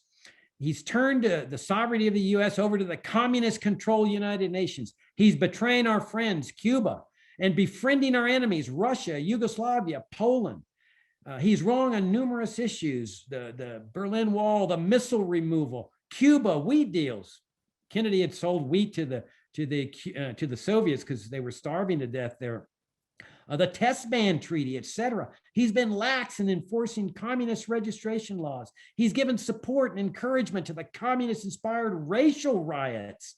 He has illegally invaded a sovereign state with federal troops. They're referring to James Meredith and the integration of the University of Mississippi. So they looked at Kennedy not only as a coward, weak, but also a traitor. This is when they determined at that peace speech that they needed a regime change. There's no question in my mind that that's when the determination was made. And all of the things that were coming afterward were saying we're right to pursue this regime change in order to save the country on national security grounds. The same reason they were ousting Arbenz from power, Castro from power, Mosaddeq from power, and later Allende, to protect national security. Here's the plot. Now, you have to expect the plot to be very, very brilliant. Remember, these are Ivy League graduates. They're specializing in assassination. They're brilliant people. They've had 15 years specializing in assassination. You're not going to find a simplistic plot here. I guarantee you. A simplistic plot would have been broken open, wide open, very easily, and led to the plotters, the national security establishment, the Pentagon and the CIA. Here's the plot. It involves two important elements. The first element is brilliant. The second element is ingenious. The first element is the plot is frame a communist, have a communist patsy here. The second one, the ingenious one, is come up with a way to immediately shut down this investigation so that with no investigation, it obviously cannot lead to the national security establishment. Okay, why a communist? Why frame a communist? Well, this was the Cold War. I mean, nothing worse could happen to a person than to be a communist in the United States. Okay, when America was a limited government republic, it was legal to be a communist. You could join the Communist Party, First Amendment. You could have a communist party. You could run for office as a communist. After it's converted to a national security state, everything changes. Now, it's technically still legal, but as a practical matter, you are dead meat if you're a communist. Why? Because you're now part of the enemy force. This is a communist conspiracy to take over the United States. You are now a fifth columnist. Remember World War II when the Japanese attacked Pearl Harbor? What did they do with Japanese Americans here? They rounded them up. Grave threat to national security. That's why they were dead set on smearing, destroying any communist here in the United States. They were now considered part of the enemy force. So you remember the McCarthy hearings? Are you now or have you ever been a member of the Communist Party? People were scared to death. If they answered yes, they'd be fired from their jobs. They couldn't get new jobs. They couldn't support their families. The smear was so effective and so terrifying. If they lied, they were subject to perjury prosecutions. If they took the Fifth Amendment, they were considered automatically guilty. They were looking for communists everywhere, State Department, Hollywood. They had the Hollywood blacklist. They went after Dalton Trumbo and the Hollywood 10, a screenwriter. Trumbo could not earn any money because nobody would hire him as a screenwriter because he had communist connections in his past. What he was doing was secretly writing screenplays and giving them to other screenwriters who were taking a big risk. And then they would put it under their name and then share the money with Trumbo. That's how bad things were. So by framing a communist, you guarantee that nobody's going to come to his defense. Nobody. I mean, certain people would be too scared to. In fact, one of the first people that was challenging the official story that Lee Harvey Oswald, a communist, had killed the president was a man named Mark Lane. He was a New York City lawyer. He said, this is a little too pat, this whole official scenario, and he starts challenging it. What do? They immediately label him a communist sympathizer, and they start following him and monitoring him, sending a message. Anybody that comes to the defense of this guy is going to be labeled a communist. Conservatives would never come to the defense of a communist. Conservatives hate communists. But what's fascinating is neither did the left. You had high leftist intellectuals that immediately just clammed up, sealed their lips, or even worse, said, we stand with the official version. We don't care how bad it is. Count us in, because they were so scared of being smeared as communist sympathizers. Remember, this was a scary time. This is like right after 9/11 or right after the Oklahoma City bombing. This is right after the assassination of a president, and a communist is being accused of killing the president. Even today, leftist intellectuals are scared to death to talk about the Kennedy assassination. I mean, not even the ardent supporters of civil liberties will talk about the Kennedy assassination. Like, why were they questioning him without a lawyer and things like that? Why? Well, not because they're afraid of being labeled a communist. That's pretty, respectable these days, but because they're afraid of being labeled a conspiracy theorist, which now is almost as bad as being labeled a communist sympathizer back then, maybe even worse. And what had happened was that as more and more people were questioning the official version in the 70s and 80s, the CIA sent out a message to their assets in the mainstream press saying, we're now ready to go into the next phase of this operation. When people question the official version, smear them as a conspiracy theorist. That propaganda campaign originated with the CIA, but it's one of the most effective propaganda campaigns in CIA history. People are scared to death in today's times, including people in the libertarian movement. I mean, they'll talk about Mosaddeq and the regime change there, and Allende and Arbenz. They won't touch the Kennedy case, none, for fear of being labeled a communist sympathizer. And the same applies to leftist intellectuals today. You can find the most ardent defenders of civil liberties among the left. They have airbrushed, washed out of their minds the Kennedy assassination. They never even mentioned it. It's like it didn't happen. Now, the problem is, how are you going to frame a communist? That's a big problem, because when you frame somebody, he's got to be at the right place at the right time, right? Well, that's difficult to do. How are you going to make sure that a communist is at the right place at the right time, up in the 6th floor of the school book depository in Texas, and that he's not going to go out on the street and watch the parade where he can be photographed? And it's impossible. I mean, they could go to a communist in New York City or something and say, hey, we got this job for you at this great school book depository in Dallas. How would you like to go down there? But no communist is going to fall for that.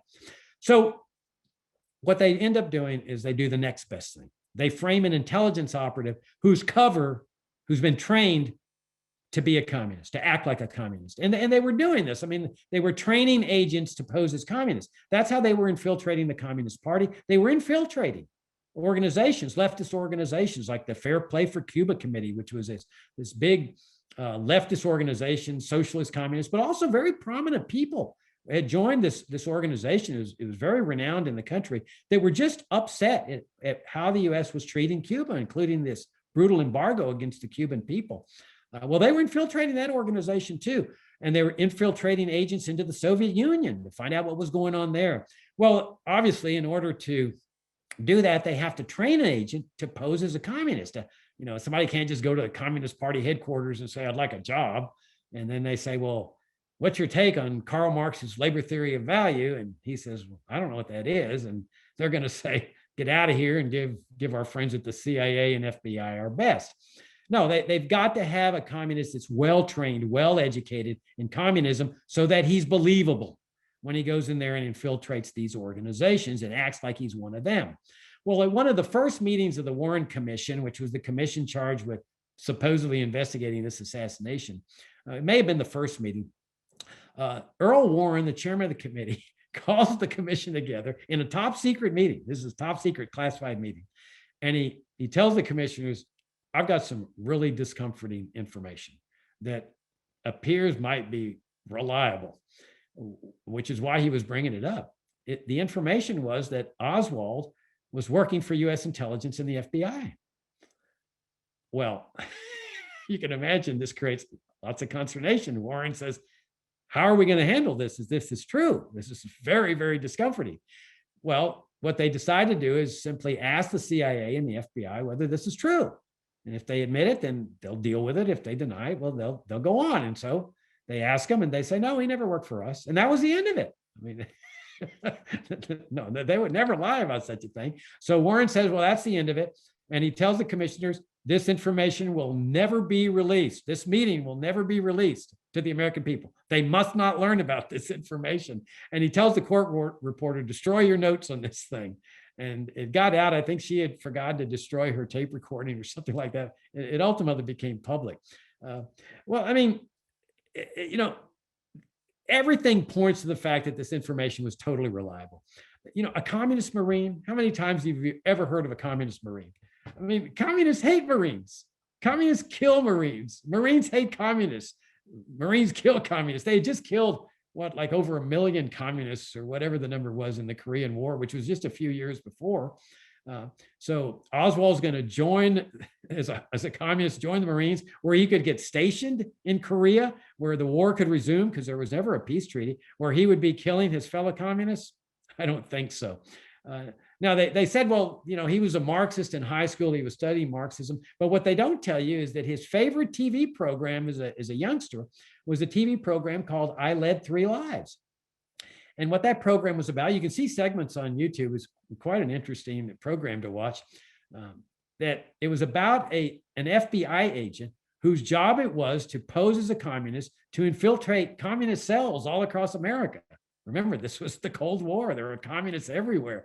Congress, the army, Hollywood. One right-winger even said that Eisenhower, the president, was a overt or covert agent of the Soviet Union. So they were looking for communists everywhere.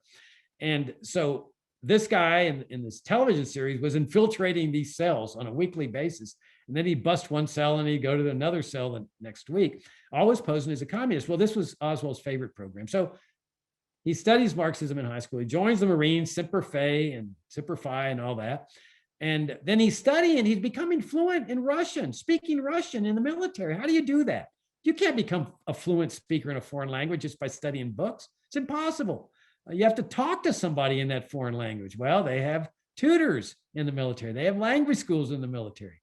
But Oswald was studying Russian and Marxism while he's in the military to such an open extent that his buddies in the military, in the Marine Corps, were calling him Osvaldovich. Imagine that. I mean, Osvaldovich, what are the odds are that at the height of this Cold War, where they're looking for communists everywhere and they're targeting communists, the Rosenbergs, the Dalton Trumbo, the communists everywhere, McCarthy hearings, that they're going to let an Osvaldovich remain in the Marine Corps? I mean, they would call him in, let's get to the bottom of this, because he could be giving troop movements and troop capabilities to the communists in the Soviet Union. They stationed him at Atsugi Air Force Base in Japan, where the top secret U-2 spy plane is flying over the Soviet Union illegally to take photographs. Now, he stays there in the Soviet Union for a couple of years. He marries a woman who has connections through an uncle to Soviet intelligence. And then he decides he's going to come back to I skipped this step. He gets out of the Marine Corps and he decides to defect to the Soviet Union. So he goes over to the Soviet Union. Nobody knows how he got over there. He got the money for it because he was broke when he left the Marine Corps. And on the way over there, he stayed at this luxurious 5-star hotel. Nobody knows how he paid for that. But he arrives in Moscow and he goes to the US Embassy and he publicly declares in a very loud voice, and of course everybody knew that the embassy there was being eavesdropped on by the Soviets, I'm defecting to the Soviet Union.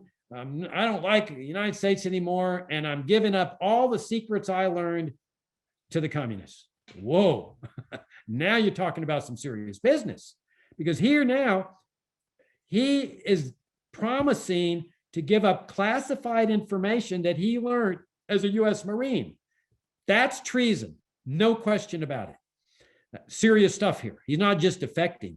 He's doing something much worse, ostensibly. He stays in the Soviet Union a couple of years. He comes home with his wife, who has connections through an uncle to Soviet intelligence. And we know what's going to happen to him when he gets home. There's no doubt. I mean, look how they treat Edward Snowden. I mean, Snowden didn't give up secrets to the Soviets. He just disclosed publicly the national security state's dark secrets. And look what they've done to him. Look at Julian Assange. They charged him with this ridiculous espionage law from World War I. Why? Not for giving up secrets to the Soviets, but just for disclosing the dark side secrets of the national security establishment. This is a man who ostensibly has given up secrets to the Soviets, the enemy. This is the height of the Cold War. We know what's going to happen to him. They're going to grab him. They're going to waterboard him. They're going to torture him. They're going to send him to Guantanamo Bay, all of the above, right? No. They give him the red carpet treatment. There's a group called Traveler's Aid that lends him the money to come home because he didn't have enough money to come home. Traveler's Aid has connections to the State Department. Then he comes home. They do not even subpoena him to a federal grand jury. So all they had to do, serve him with a subpoena, put him before a grand jury. What are the secrets you gave up? Nothing. You have this weird parallel universe. You have the Cold War going on here where they're prosecuting all these communists and going after them. And then over here, a parallel universe where this self-avowed communist who has supposedly betrayed America is sauntering across this Cold War stage of history with nary a touch. He gets to Dallas. He gets a job, get this, in a photography lab that is developing photographs on a top secret basis for the national security establishment. This is Osvaldovich is doing this, working in this lab. He establishes a close relationship with a mentor named George de Mohrenschildt, who had CIA written all over him. When he goes to New Orleans a couple months before the assassination, he gets a job with the Riley Coffee Company that is owned by an ardent right-wing conservative. What conservative is going to hire a self-avowed communist at the height of the Cold War? And then he was distributing flyers for the Fair Play for Cuba Committee, which I talked about earlier. He was doing things for the Fair Play for Cuba Committee without their authority, without their permission. He just said, I'm going to be doing these things on your behalf, whether you like it or not. And he was distributing these flyers. Let me give you an example. This is a giant screw up. Oswald must have gotten balled out for this.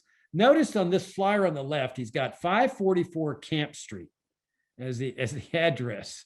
Well, 544 Camp Street turns out to be the side entrance of the office of a man named Guy Bannister, who is a retired FBI agent that is working with the CIA to run guns into Cuba to oust Castro. And witnesses placed Oswald inside Bannister's office. Now, he must have gotten balled out because over here, look at the flyer on the right.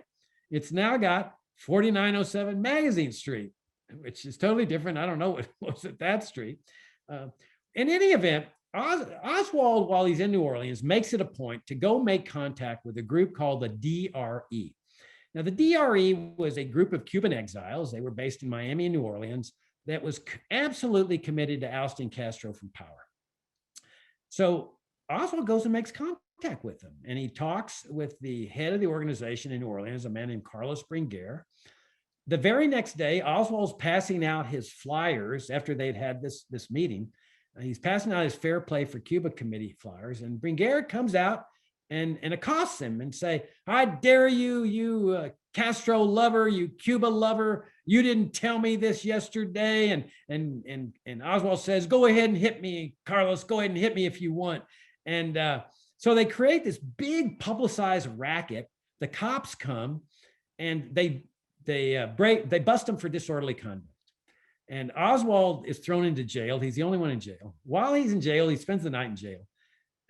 The supposed ne'er-do-well communist tells the jailer, tell this FBI agent I'd like to visit with him. And so sure enough, this FBI agent comes and visits with him. They have like an hour or hour and a half long visit. We don't know what they talked about, but quite extraordinary. And then after Oswald gets out of jail, Bringuer organizes a radio debate. Now, I put debate in quotation marks because it was really more of an infomercial because they're on this radio program, it's being recorded, and Bringuer is publicizing all of Oswald's communist background. You defected the Soviet Union, you're a Castro lover, and all this is being taped. And of course, Oswald's saying, yes, this is all true, I'm a Marxist, and so forth.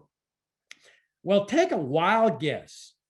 What was the entity that first publicized Lee Harvey Oswald as a communist after the assassination? That would be the CIA. Not overtly, because that's not how they operate. They did it through the DRE, because what nobody knew at the time was, now the DRE sends out this press release. It's under their banner, their stationery or whatever.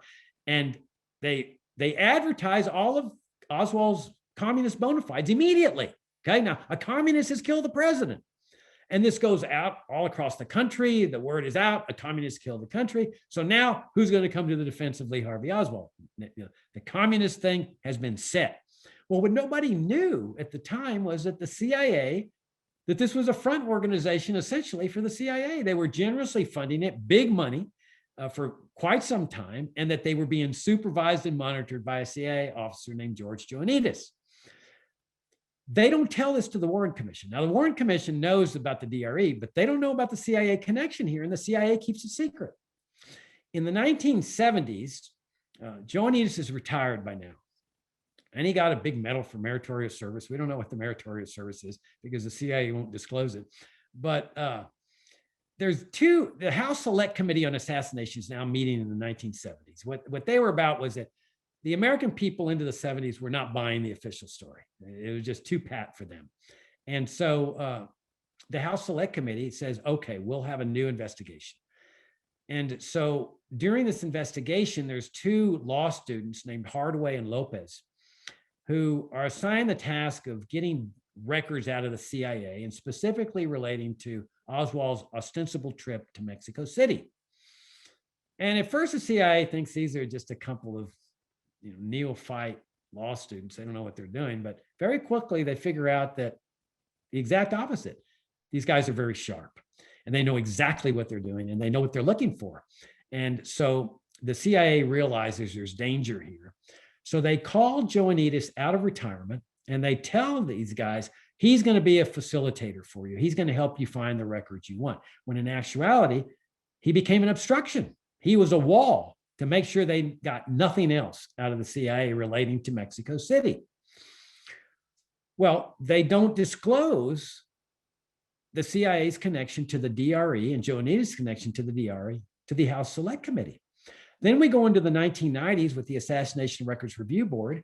They don't disclose the same thing to the ARRB during the entire 4 years they were in existence. It wasn't until after the ARRB went out of existence that a former investigative reporter named Jefferson Morley discovers this, the DRE's connection to the CIA, that it was essentially a front organization. Joanides was closely supervising them. When this press release went out advertising that Oswald was a communist after the assassination.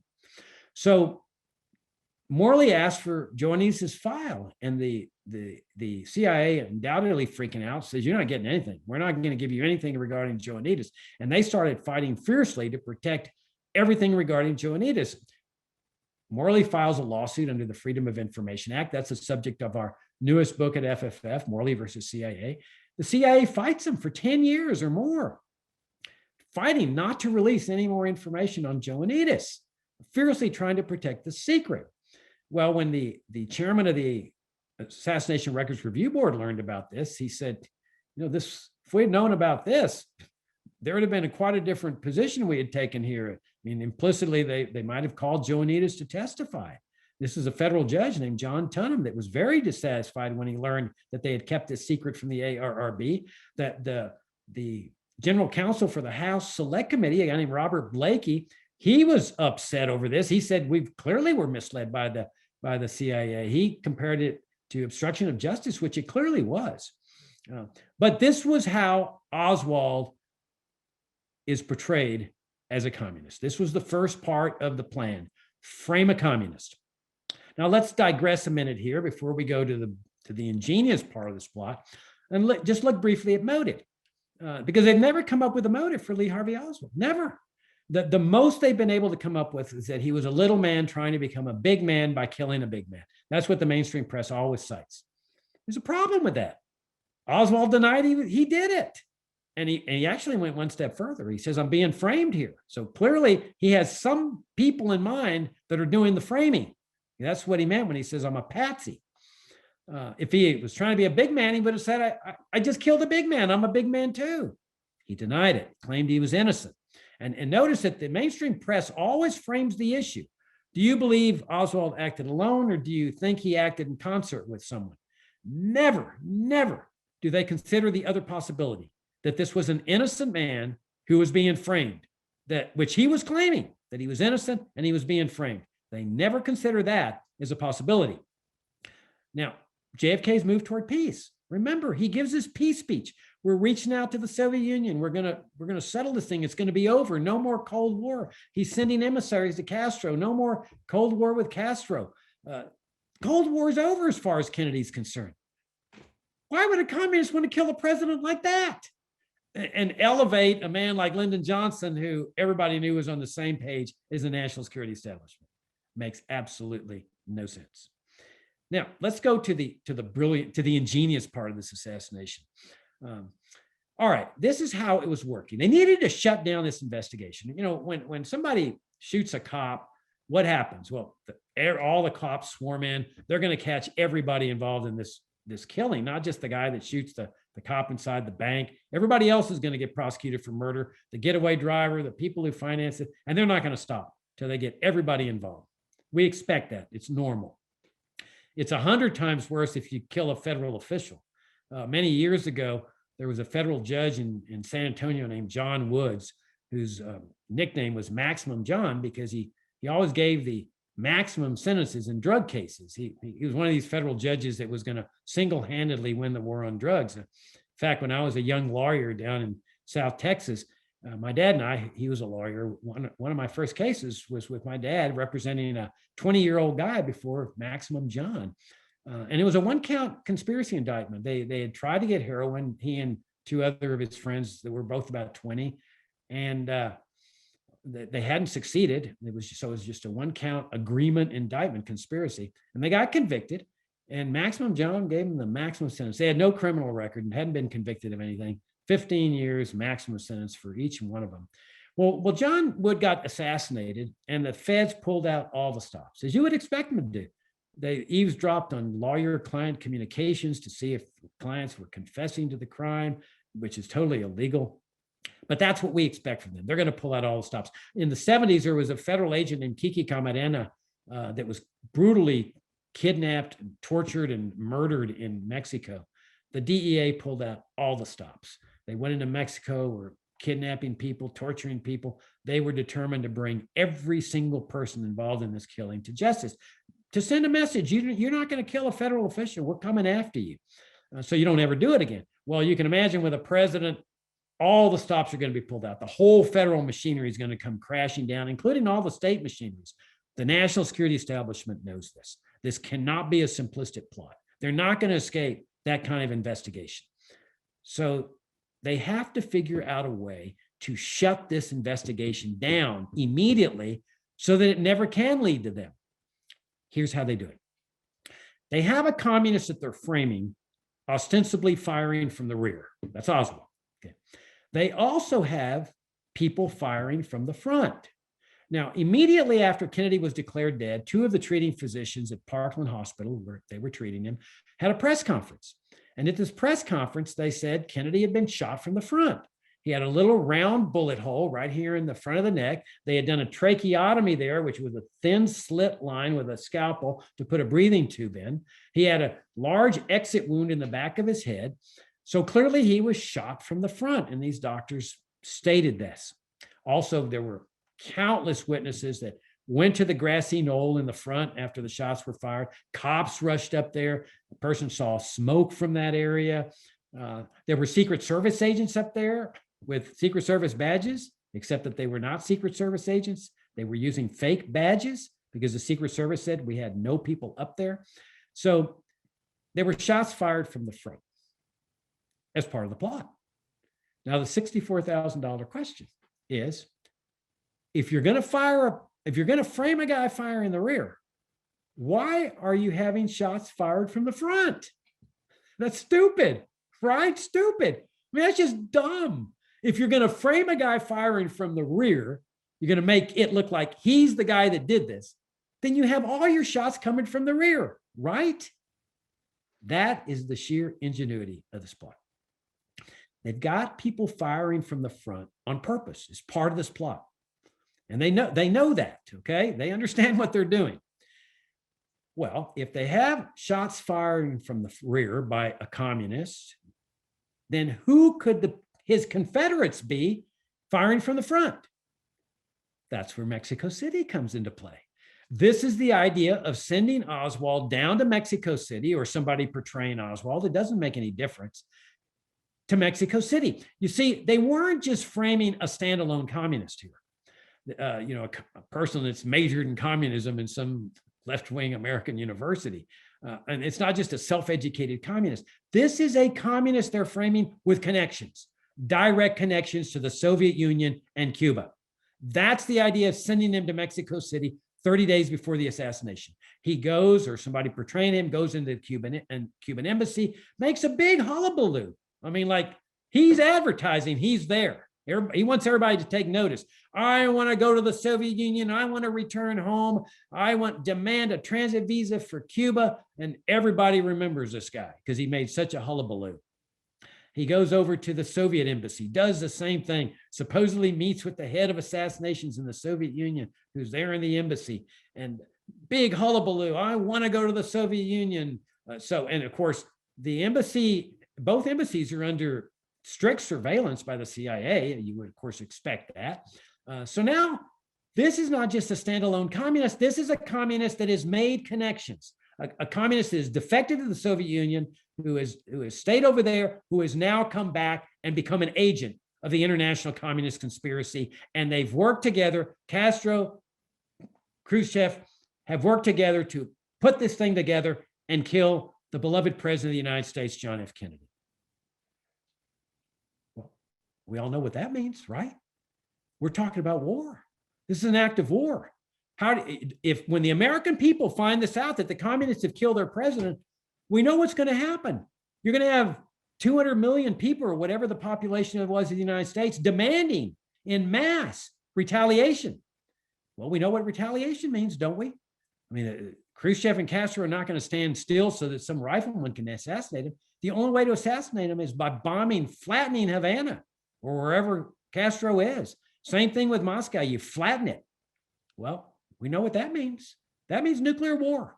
Now we're back to the Cuban Missile Crisis, but even worse, much closer now to nuclear war here, because this is an act of war. They've killed the president of the United States. The communists have, not just Oswald, but as part of this communist conspiracy. And in fact, we have evidence for this.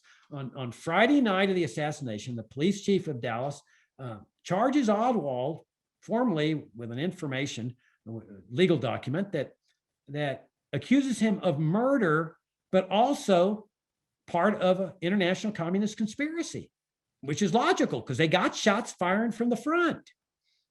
The Dallas treating doctors have said it. All the witnesses verified it.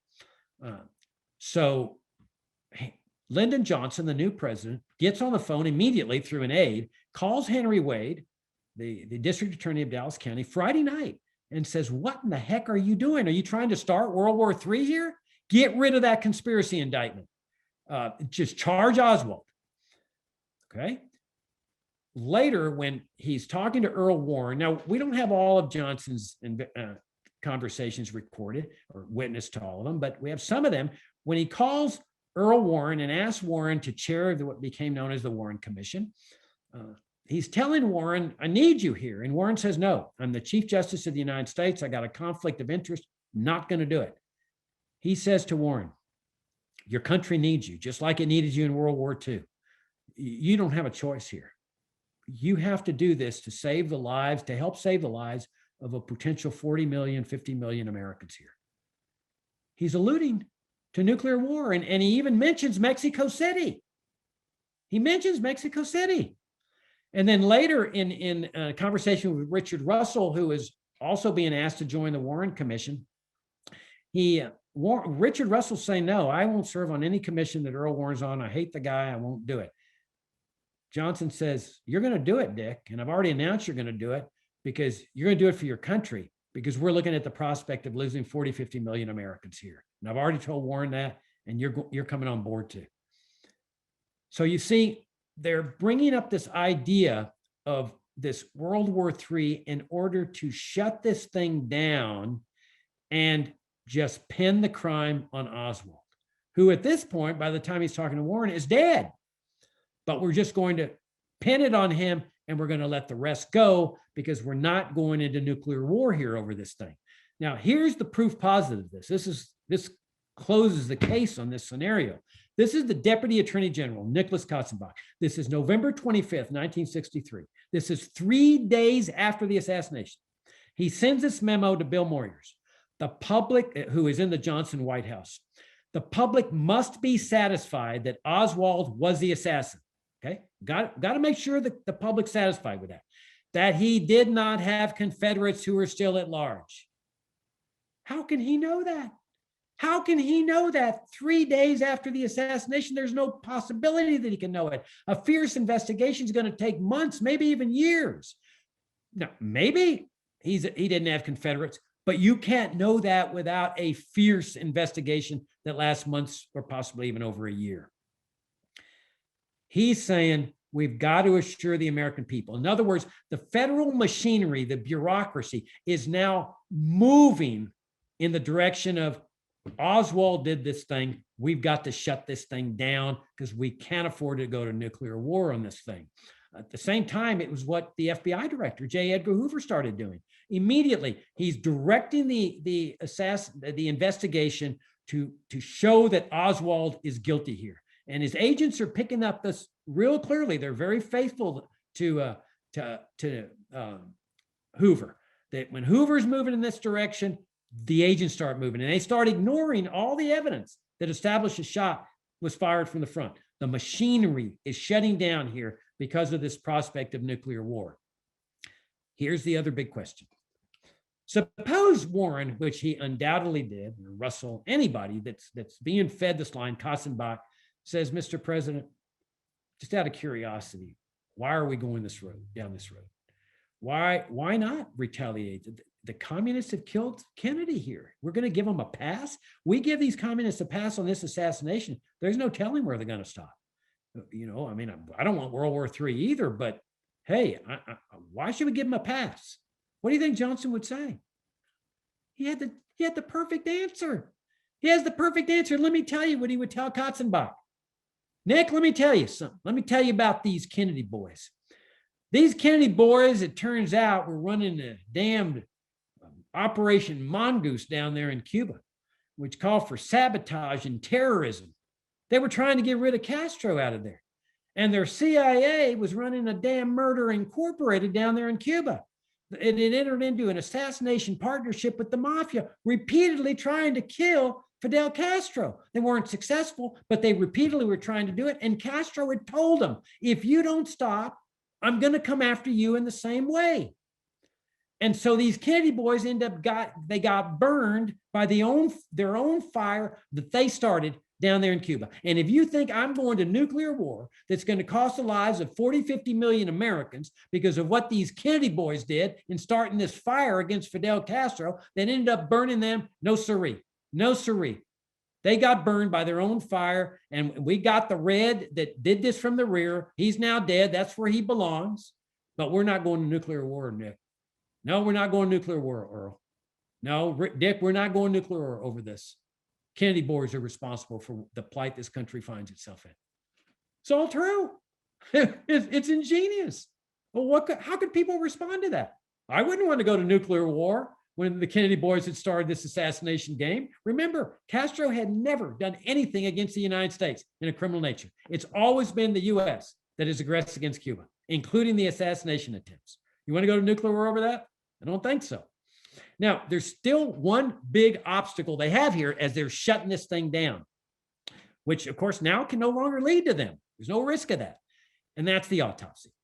All right, now what's an autopsy? Well, an autopsy is a medical procedure conducted by a pathologist who his job is to determine the cause of death. It's so well ingrained in American jurisprudence. I mean, if you'd done this in the Soviet Union, you could just bury the body or have a cremation without an autopsy. They'd get away with it. Not here.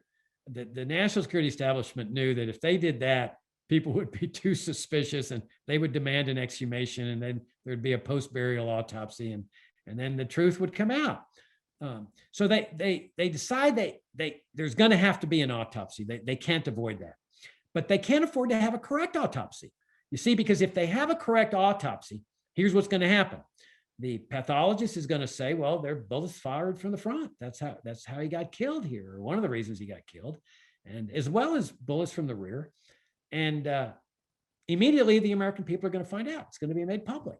And then there you start. The American people are going to demand retaliation. Well, at this point, the Soviet Union and Cuba are obviously going to be saying, we had nothing to do with this. And they're in fact going to be pointing the finger at the national security establishment saying, we're being framed here. They are the ones who have done this. And in fact, the Soviet Union's investigation determined that it was a national security state regime change operation. Well, once that happens, the American people are likely to balk and say, well, wait a minute, let's get to the bottom of this. Let's not go to nuclear war until we're sure. And then you've got your fierce investigation that inevitably is going to lead to the national security establishment. So they have to have a fraudulent autopsy that hides the fact that there's bullets fired from the front so that they can assure the American people that Oswald is the only guy here. So they're operating on two levels. They're using the bullets fired from the front for the federal bureaucracy to shut down this investigation. They're using the fraudulent autopsy to assure the American people falsely and fraudulently that there's been no shots fired in the front, and they can rest assured that they've got the communist and he's now dead and everybody's happy. So it's easy to think that the fraudulent autopsies launched at Bethesda in Maryland. It's not. It's actually launched at Parkland Hospital in Dallas. Here's what happened. Okay, Texas law requires an autopsy to be conducted in every homicide, standard. And the autopsy pathologist understands that it's got to be done very meticulously, very carefully, because he's going to end up testifying in the criminal prosecution. He's going to be put under a withering cross-examination by a sharp team of criminal defense lawyers. They have to be very careful with the bullet fragments they find. And when the doctor pulls it out and hands it to a deputy sheriff, they've got to initial it. And then when they pass it to the custodian of evidence, he's got to initial it. And then every one of them comes to court and testifies, those are my initials, those are my initials, because they have to establish what the law calls a chain of custody. And if there's any break in that chain of custody, that bullet is not admitted into evidence because the law recognizes the potential for fraud, the planting of a bullet. So you've got to have a good medical examination. And Dr. Earl Rose was a very prominent medical examiner in Dallas County, very renowned, very competent. Nobody had any doubts that Rose knew exactly what he was doing.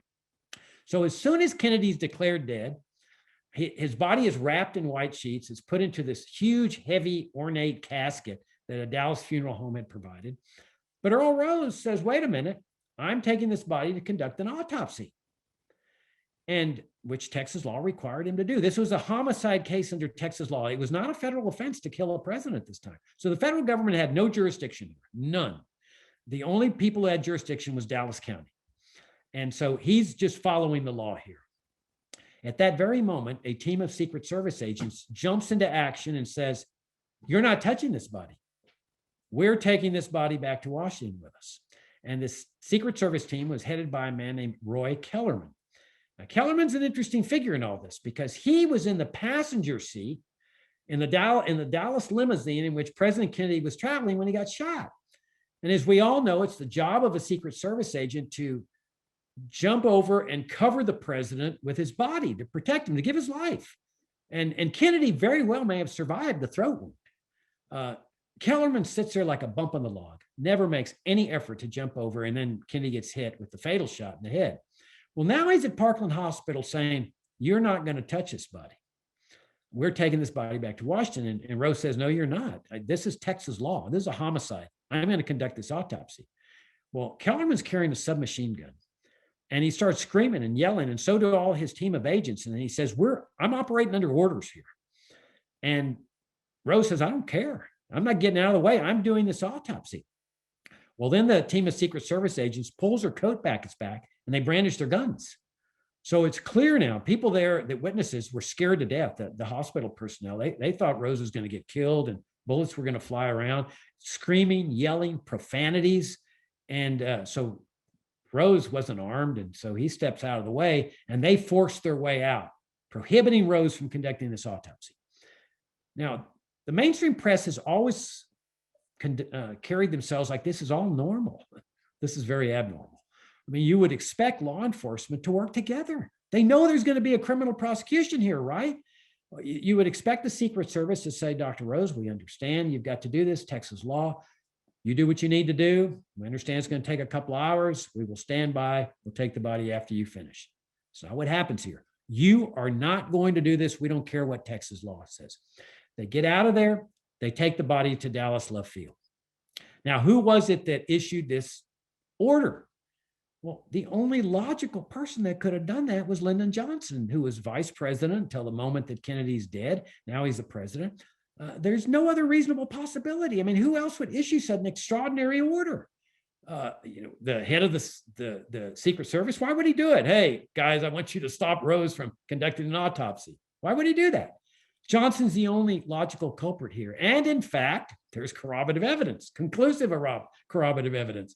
He goes to Love Field, where he gets onto Air Force One, and he orders them to start removing seats in the back of the plane to make room for the casket. So he knows the casket's coming. The only way he can know that is because he issued that order. Now, Johnson's role in this is very intriguing and very revealing. When Kennedy's hit, there in Dealey Plaza, he's taken to Parkland Hospital, and Johnson follows. And he's in a different car. He goes to Parkland Hospital too. And he waits there until Kennedy is declared dead. And while he's there, he tells somebody, this could be, this assassination, the first step in a nuclear attack by the Soviets. So now you have the first instance of the World War III scenario being brought up by Lyndon Johnson. As soon as Kennedy's declared dead, Johnson gets in a car and starts heading to Dallas Love Field. On the way there, he scrunches down in the seat, gets on down the floorboard, and says, I could be ambushed by the communists. This could be the first stage of a nuclear attack. And he's perfectly right. If it is, darn well the nuclear missiles are coming in Dallas because they want to decapitate the government here where they can't retaliate with nuclear weapons. Okay, reasonable. The problem is that when Johnson gets to Love Field, his actions belie his supposed concern. It's the exact opposite. He first of all commandeers Air Force One. His plane was Air Force Two. The Kennedy plane was Air Force One. There was no reason for him to take Air Force One. The planes were duplicates of each other with respect to everything, communications and so forth. But he's the president. He takes over Air Force One. But then he orders his aides to transfer the luggage from Air Force Two to Air Force One. Transfer the luggage? Are you kidding me? The nukes could be flying in, Mr. Johnson. That's what you just said. So his actions of lollygagging reflect that he had absolutely no concern that this was a Soviet attack. I mean, if there's even a 1% or 0.25% chance, he's going to get up in the air immediately. He's not even going to go to Parkland Hospital if that chance was there. Go immediately to Love Field, get up in the air, and direct America's defenses to this nuclear war. He's lollygagging. He acts like the man who is absolutely certain that this could not be a Soviet attack. How could he be that certain? In fact, he goes and tells his aides that he wants a federal judge to be sought out in Dallas to swear him in. While the nukes are coming in, he's worried about getting sworn in. Bobby Kennedy, the attorney general, had already told him, you don't need to be sworn in, that you're automatically the president. And he was. But you see, he's buying time. He's buying time for that casket to arrive there. And in the meantime, he is showing no concern for a nuclear attack. None. He's very certain that this can't be the Soviets. How can he be that certain? So the casket arrives there. They load it on the back of Air Force One. They take off and they go to Andrews Air Force Base. Now, at this point, okay, you can turn over the body to the local coroner, medical examiner there in Maryland. That's not what he does. He turns it over to the military. Now, this is another area where the mainstream press has always said that this is normal. How can it be normal? This is supposed to be a civilian nation. This is supposedly on loan, not that's killed the president. What's the military have to do with this? But Johnson turns it over to the military, and everybody acts like, well, this is just totally normal that the military is conducting this autopsy. Well, he turns it over to the military for obvious reasons. The military keeps secrets. They can classify operations, which they did with this autopsy. They made participants swear to secrecy. They had to sign secrecy oaths, written secrecy oaths. They were threatened with prosecution, criminal prosecution, and court-martial if they ever talked about what they had witnessed. And then military officials follow orders. They defer to authority. That's the role of a soldier. You obey orders. So Johnson turns it over to the military. Now, here's what happens. That they have to hide the fact that shots are fired from the front. So the pathologists are clearly read into their mission here.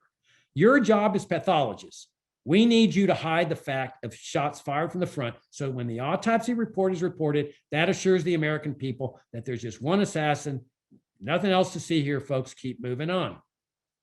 Well, the Assassination Records Review Board in the 1990s discovers the existence of a Marine sergeant named Roger Boyajian.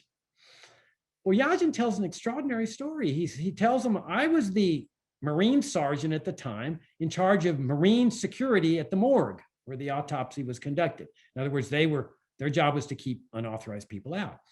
And he says they brought in the president's body in a cheap shipping casket into the morgue at 6:35 p.m. Now, the official entry time of the body in the Dallas casket is 8 p.m. What happens is Air Force One lands at Andrews Air Force Base. On the left side of the plane, the Dallas casket is offloaded. That's where everybody's standing. Lights are there. Press is there. It's put into a gray Navy vehicle. Mrs. Kennedy gets in there. Bobby Kennedy, who has met her, gets in there. And they starts proceeding slowly over to the Bethesda Naval Medical Center for the autopsy. What they don't know is that this casket's empty, okay? Because the body, at some point along the line here, has been shifted into a cheap shipping casket, the type where you ship bodies in. And Boyajian establishes this. And so he asks the ARB, would you like to see a copy of my report? What? This guy kept a copy of the report that he did, an onion skin carbon copy of the report that he had prepared 30 years before. This is one orderly Marine. The ARB says, send us the report. And there it is. Charge of security, body brought in a shipping casket, 6:35 p.m. In other words, it was brought in almost an hour and a half early as compared to the official entry time. Now, as soon as you know this, you know there's bad stuff going on. I mean, you know, they're not sneaking a body in here early for just innocent reasons. There's something bad's going to happen here because they're breaking the chain of custody on the body, right? Okay. Now, you also have other people corroborating this. There are Navy sailors. Now, what happened was this team of Navy sailors was ordered to offload the casket, to carry it in the morgue. Well, it comes into the Bethesda morgue area in a black limousine where men in suits got out, dark suits, blue or black suits. They get out of this vehicle and nobody knows who they were, but they say, here's the casket. So it's a shipping casket. This team of Navy soldiers carries it in. And they established that they did that. Then there was surgical assistant Paul O'Connor, participated in the autopsy, surgical assistant James Jenkins, both of whom established that the body came in early. They were corroborating witnesses. In fact, one or both, or I think maybe it was a guy named Gerald Custer, can't remember exactly whom, but one or two of them were on the main floor when x-rays were being taken of President Kennedy's head. And they saw the limousine arrive, the gray limousine. They saw Mrs. Kennedy come into the building. So they knew that the Dallas casket out there had to be empty because the president's body was in the morgue getting x-rayed. Then the ARRB also discovered an official report from Gawler's Funeral Home. This is the most prestigious funeral home in Washington. They did the embalming, they did the funeral. I presume Mrs. Kennedy selected them. The ARRB discovered a report that said president's body brought into the morgue in its shipping casket as compared to the heavy ornate Dallas casket. So they bring the body in almost an hour and a half early. Clearly they have a mission here. And that mission is to alter the body so that it appears the shots have come from the rear. There's no other explanation for bringing the body in early. There's also witnesses that established that inside the shipping casket, the president was in a body bag, a zipper body bag, rather than the white sheets that had been wrapped into in Dallas. These witnesses included the mortician for Gawler's, John Van Huysen, Paul O'Connor, assistant autopsy photographer Floyd Reeby, X-ray technician Gerald Custer, and Navy commander James Stover. But here's the case closed clincher. of all this corroborating evidence here. That's Dr. Pierre Fink. Now, Fink issues what the law calls an admission against interest, because he's one of the people here that are accused of wrongdoing. An admission against interest is akin to a confession, but it's a little variation here on how the admission against interest works. But the law considers it very credible because it's being made by the person who is being suspected of the wrongdoing. In 1965, Pierre Fink issues a report to his commanding officer on the autopsy. He's one of the 3 autopsy physicians. The other 2 were commanders Boswell and Humes. And then in 1969, Fink testifies in a criminal case involving a man named Clay Shaw, who was being prosecuted in New Orleans. In this statement and in this sworn testimony, Fink establishes that Commander Humes called him at 8 p.m., which, remember, is the official entry time when the Dallas casket with the body has now been put back in there. Everybody thinks that's the first entry time of the body. It's the official entry time. He calls Fink at that moment, 8 o'clock, as the casket's being brought in, supposedly for the first time, and says, "We'd like you to come down and help us with the autopsy. And, asterisk, asterisk, we already have x-rays of the president's head."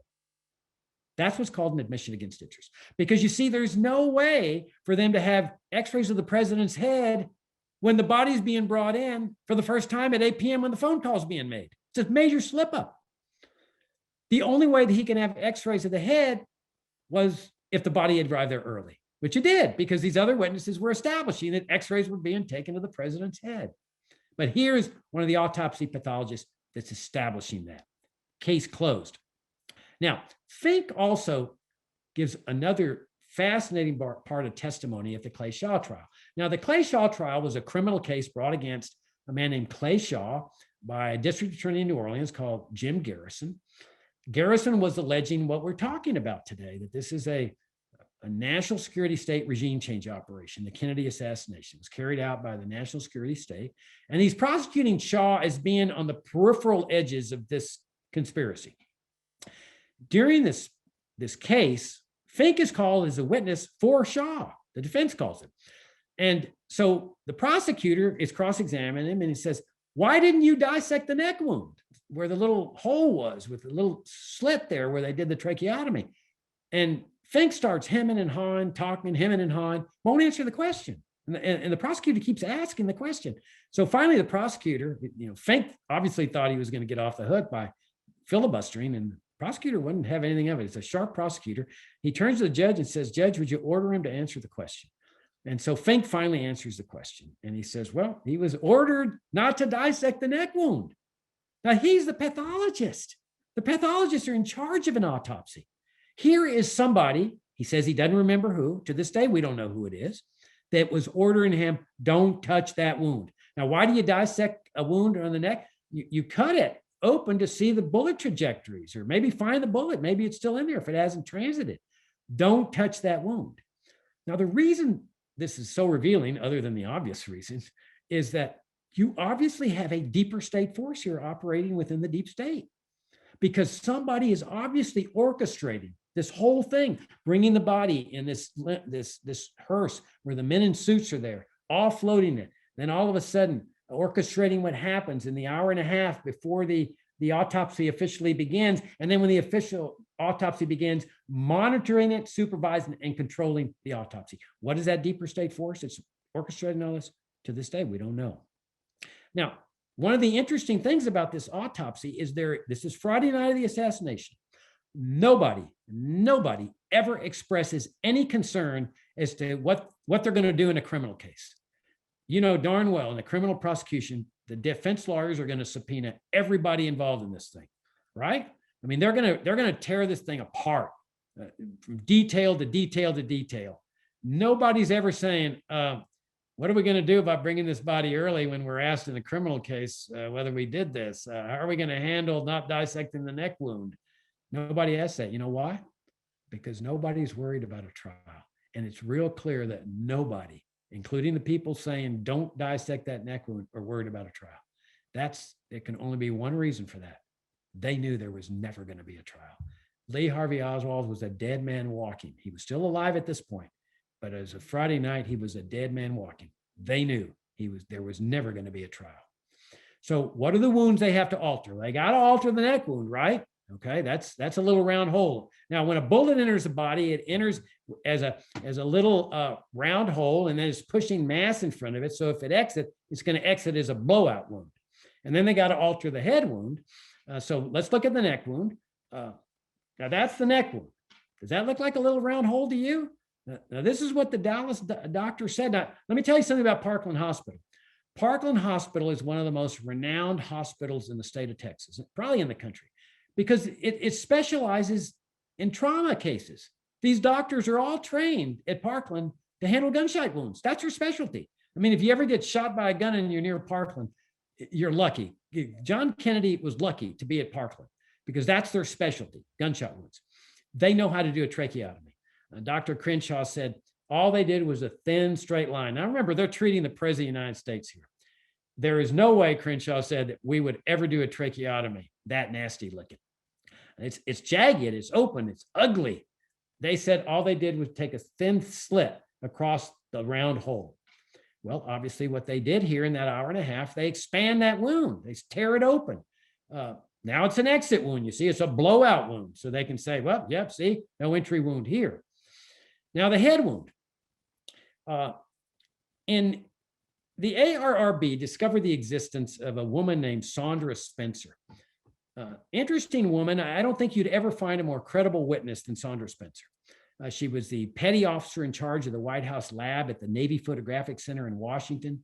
She had a top secret security clearance. She worked closely with the White House in photographs, classified photographs, unclassified photographs. Mrs. Kennedy enlisted her help when she was preparing the funeral cards. The ARRB summons her to testify, and she tells a remarkable story.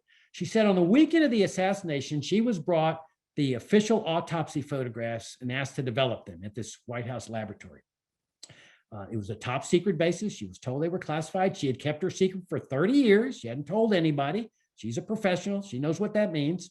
But the ARRB released her from her vow of secrecy. And so they showed her the official autopsy photographs in the record, including the back of JFK's head. And they show her this photograph. She says, no, sir, that is not the photograph I developed. The photograph I developed showed a big exit-sized wound in the back of his head. And she draws it there in the occipital region. The occipital region is the lower back of the skull. Now, clearly, we got a problem here, because if she's telling the truth and she's accurate, we got a fraudulent photograph here. There's no way to avoid that. That it's either been photographically authored through photography trickery, or they've manipulated the scalp in such a way as to hide the hole. Now, is she the only one that saw this exit hole? Actually not. Nurse Audrey Bell back at Parkland, there was a massive wound at the back of his head. She puts it there in the occipital bone, a little lower, but still in the occipital region. Nurse Diana Boren, right there in the back of the head. Nurse Pat Hutton, President Kennedy had a massive wound in the back of his head. How about the doctors? Dr. Kemp Clark, professor and director of neurological surgery at Parkland Hospital. There was a large wound in the right occipital parietal region. Dr. Charles Carica, there was quite a large defect about here on his skull, pointing to the back. Dr. Charles Crenshaw, there's where he put it, occipital parietal region. Dr. Malcolm Perry, I looked at the head wound briefly by leaning over the table and noticed that the parietal occipital head wound was largely avulsive, meaning exploding outward. Dr. Robert Kenda, he's at Bethesda. A very large 3 to 5 centimeter wound in the right rear of the president's head in the lower right occipital region, clearly an exit wound because it was avulsed. Admiral George Berkeley, he was both at Parkland and Bethesda. A large wound that had all the appearance of an exit wound in the back of his head. Fort Worth newsman Roy, I can't see it, I got the screen blocking me. He rushes up to the limousine when Kennedy's brought into Parkland. He sees Kennedy lying in the car on his side, and he says the back of his head was gone. Dallas ambulance driver Aubrey Pike, he helps lift the president's body and put it into the big Dallas casket. You could feel the sharp edges of the bone at the edge of the hole in the back of his head. Secret Service agent Clint Hill, he's the guy that rushes the back of the limousine when Mrs. Kennedy was crawling on the back. He rushes it. He jumps on there, risks his life, and then pushes Miss Kennedy back and then uses his body to cover the president, which Kellerman should have done and never did. From there to Parkland, he is staring at the back of President Kennedy's head. He's lying on the president's body. And he says the right rear portion of the head was missing. FBI agent James Seibert, he was at Bethesda. He says, well, he sees this photograph. I don't have a recollection of it being that intact. I don't remember seeing anything like this. Oddly enough, he was not summoned to testify before the Warren Commission. That's where he draws the back of the head, the occipital region.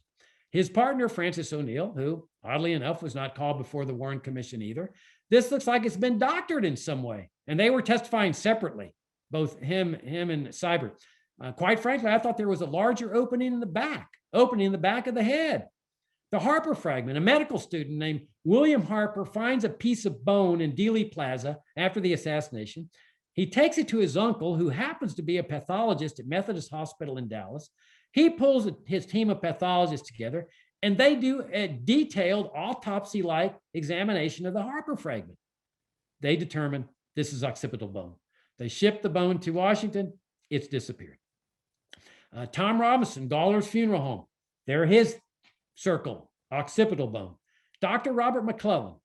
You couldn't find a more credible witness than Dr. McClellan. I mean, he's right up there with Saunders Spencer. Graduated from the University of Texas Medical Branch in '54, medical officer in the Air Force for 2 years, residency at Parkland Hospital, faculty member at UT Southwestern. Anybody will tell you that Southwestern is a renowned medical center in Texas, maybe even the nation. Founder and first editor of Selected Readings in General Surgery, 45 years at Southwestern, appointed professor emeritus of surgery at Southwestern. The right posterior portion of the skull had been extremely blasted. You could actually look down into the skull's cavity itself.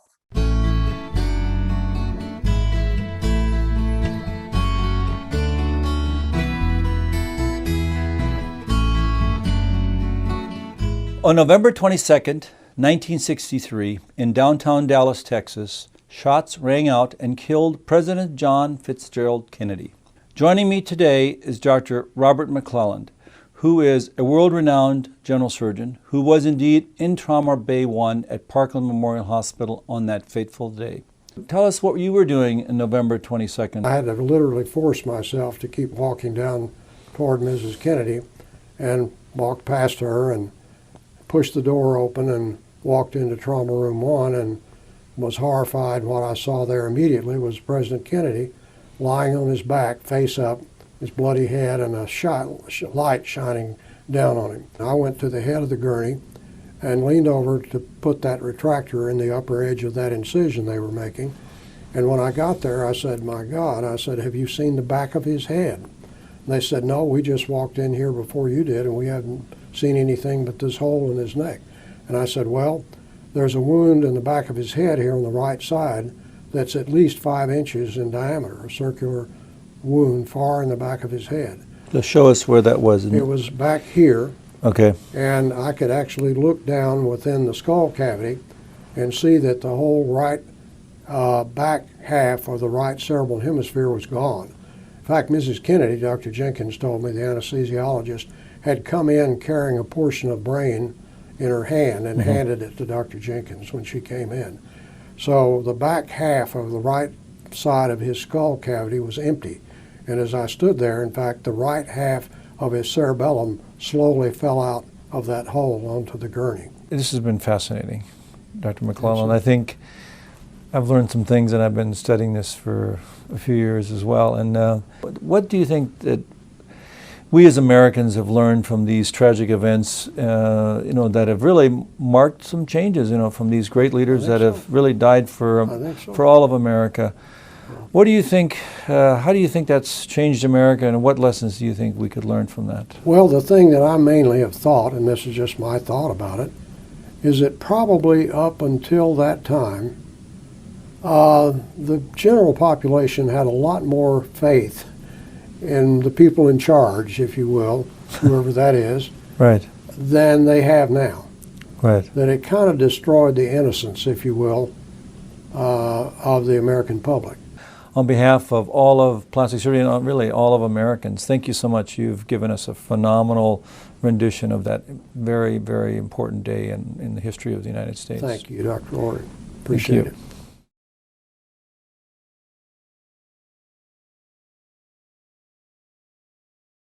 See it. Now let's go on to the brain exams. If you're not convinced yet that there's fraud here, let's go with the 2 brain exams because here you got, again, conclusive evidence of fraud. Not just beyond a reasonable doubt like in a criminal case, but really beyond a doubt, because the ARRB discovers that there's 2 brain exams that the pathologists are saying is 1 brain exam. They're conflating the 2 into 1. And the way the ARRB discovers this is that there's a difference in the people who attended both brain exams, as well as the times of the brain exams. The first one, which is right after the autopsy, is attended by Humes Boswell and John Stringer, who is the official autopsy photographer. Stringer testifies that the brain was sectioned, cut like a loaf of bread. At the second brain exam, the ARRB realizes that it's attended by Humes, Boswell, and Fink, and not Stringer. There's another photographer there. Well, this picture over here to the right, or what depicts the picture of the brain in the official record today, is clearly an intact brain. It's not sectioned, cut like a loaf of bread. It's damaged, but it's a complete brain. Well, once you cut a brain like a loaf of bread, you cannot put it back together again. So clearly you have 2 separate brains here. The first one presumably being the Kennedy brain, and after it's sectioned, the second one, a brain, which wouldn't have been difficult to do because Bethesda was a training hospital. They have organs there. Now you've got the supplemental autopsy report said that the brain weighs 1,500 grams. The average human, they're referring, well, the average full size brain is 1,350 for an average human being. The Kennedy brain lost at least a third of its total mass. How can it weigh 1,500 grams? FBI agent O'Neill says more than half the brain was missing. Robert McClellan in that interview said half the cerebellum was falling out of this hole. What he said in that interview is, look, when he got into that room, he went to the head of the gurney and he lifted the head and saw this huge hole. And he told the other doctors, hey, have y'all seen this hole? And the other doctor said, well, no, we just saw this bullet hole in his throat and we're doing a tracheotomy. He says, you all need to come and see this because this is a fatal wound. I mean, there's no way this is going to be, anybody's going to survive this. And he saw cerebellum. He said he could look into the skull cavity. So then you've got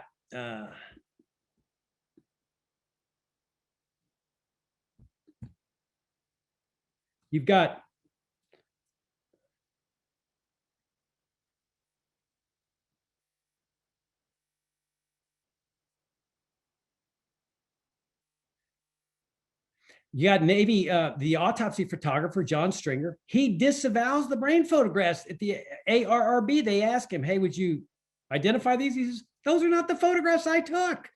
Obviously enough, since he was at the first one. Now, let me tell you something about the ARRB.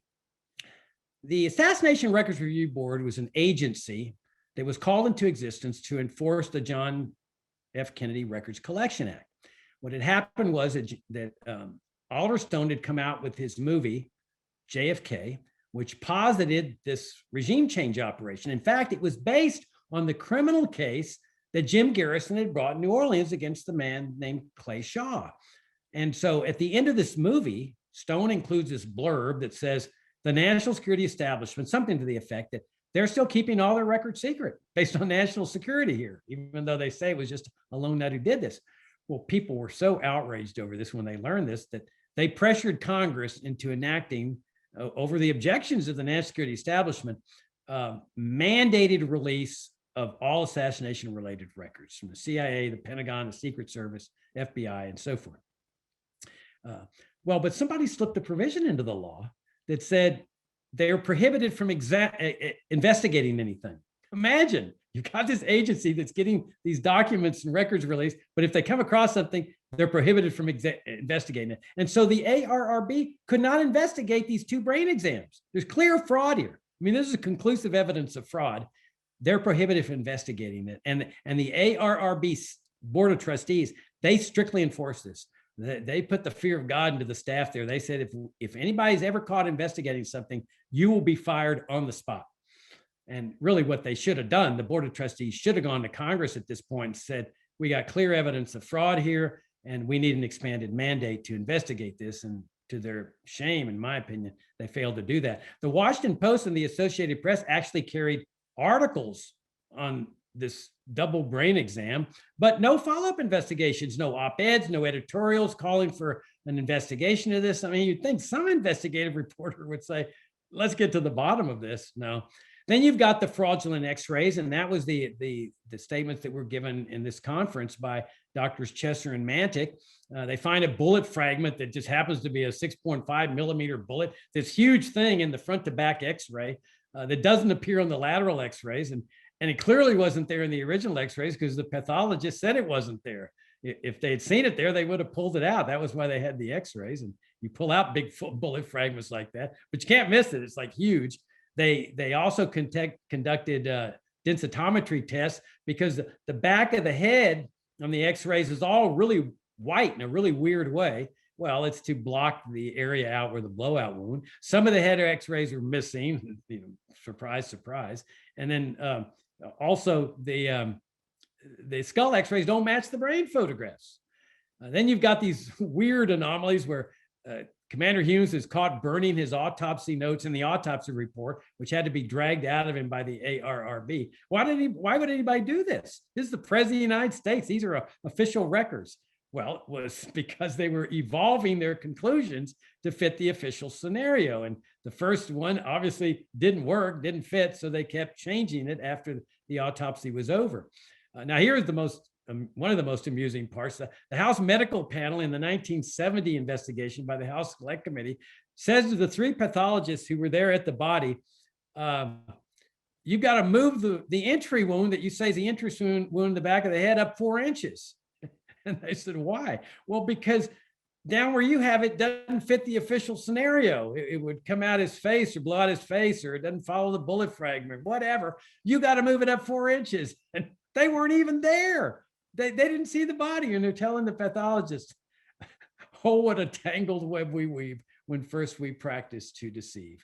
Now, and there's also the Robert Knudsen mystery. This is fascinating. Robert Knudsen is a social photographer for the White House.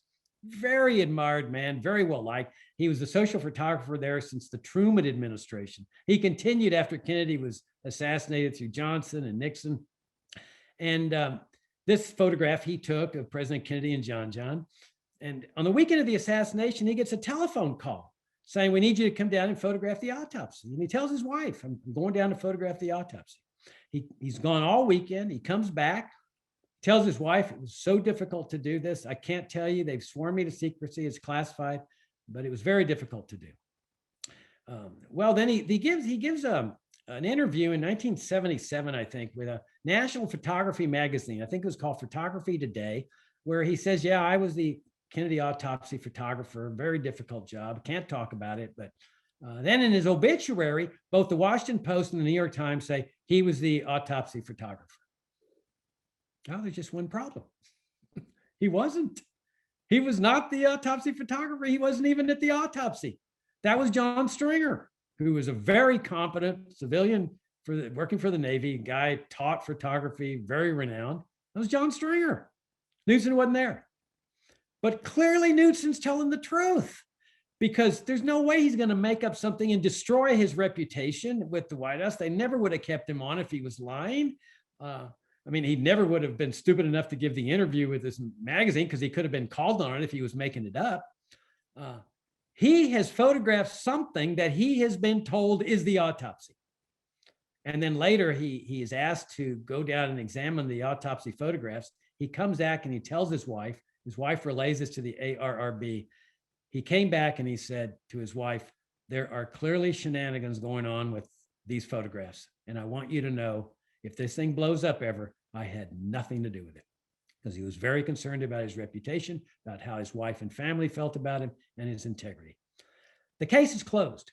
I've told people this since I published my book, The Kennedy Autopsy. You don't need to study Dealey Plaza and all the bullet trajectories and all that stuff.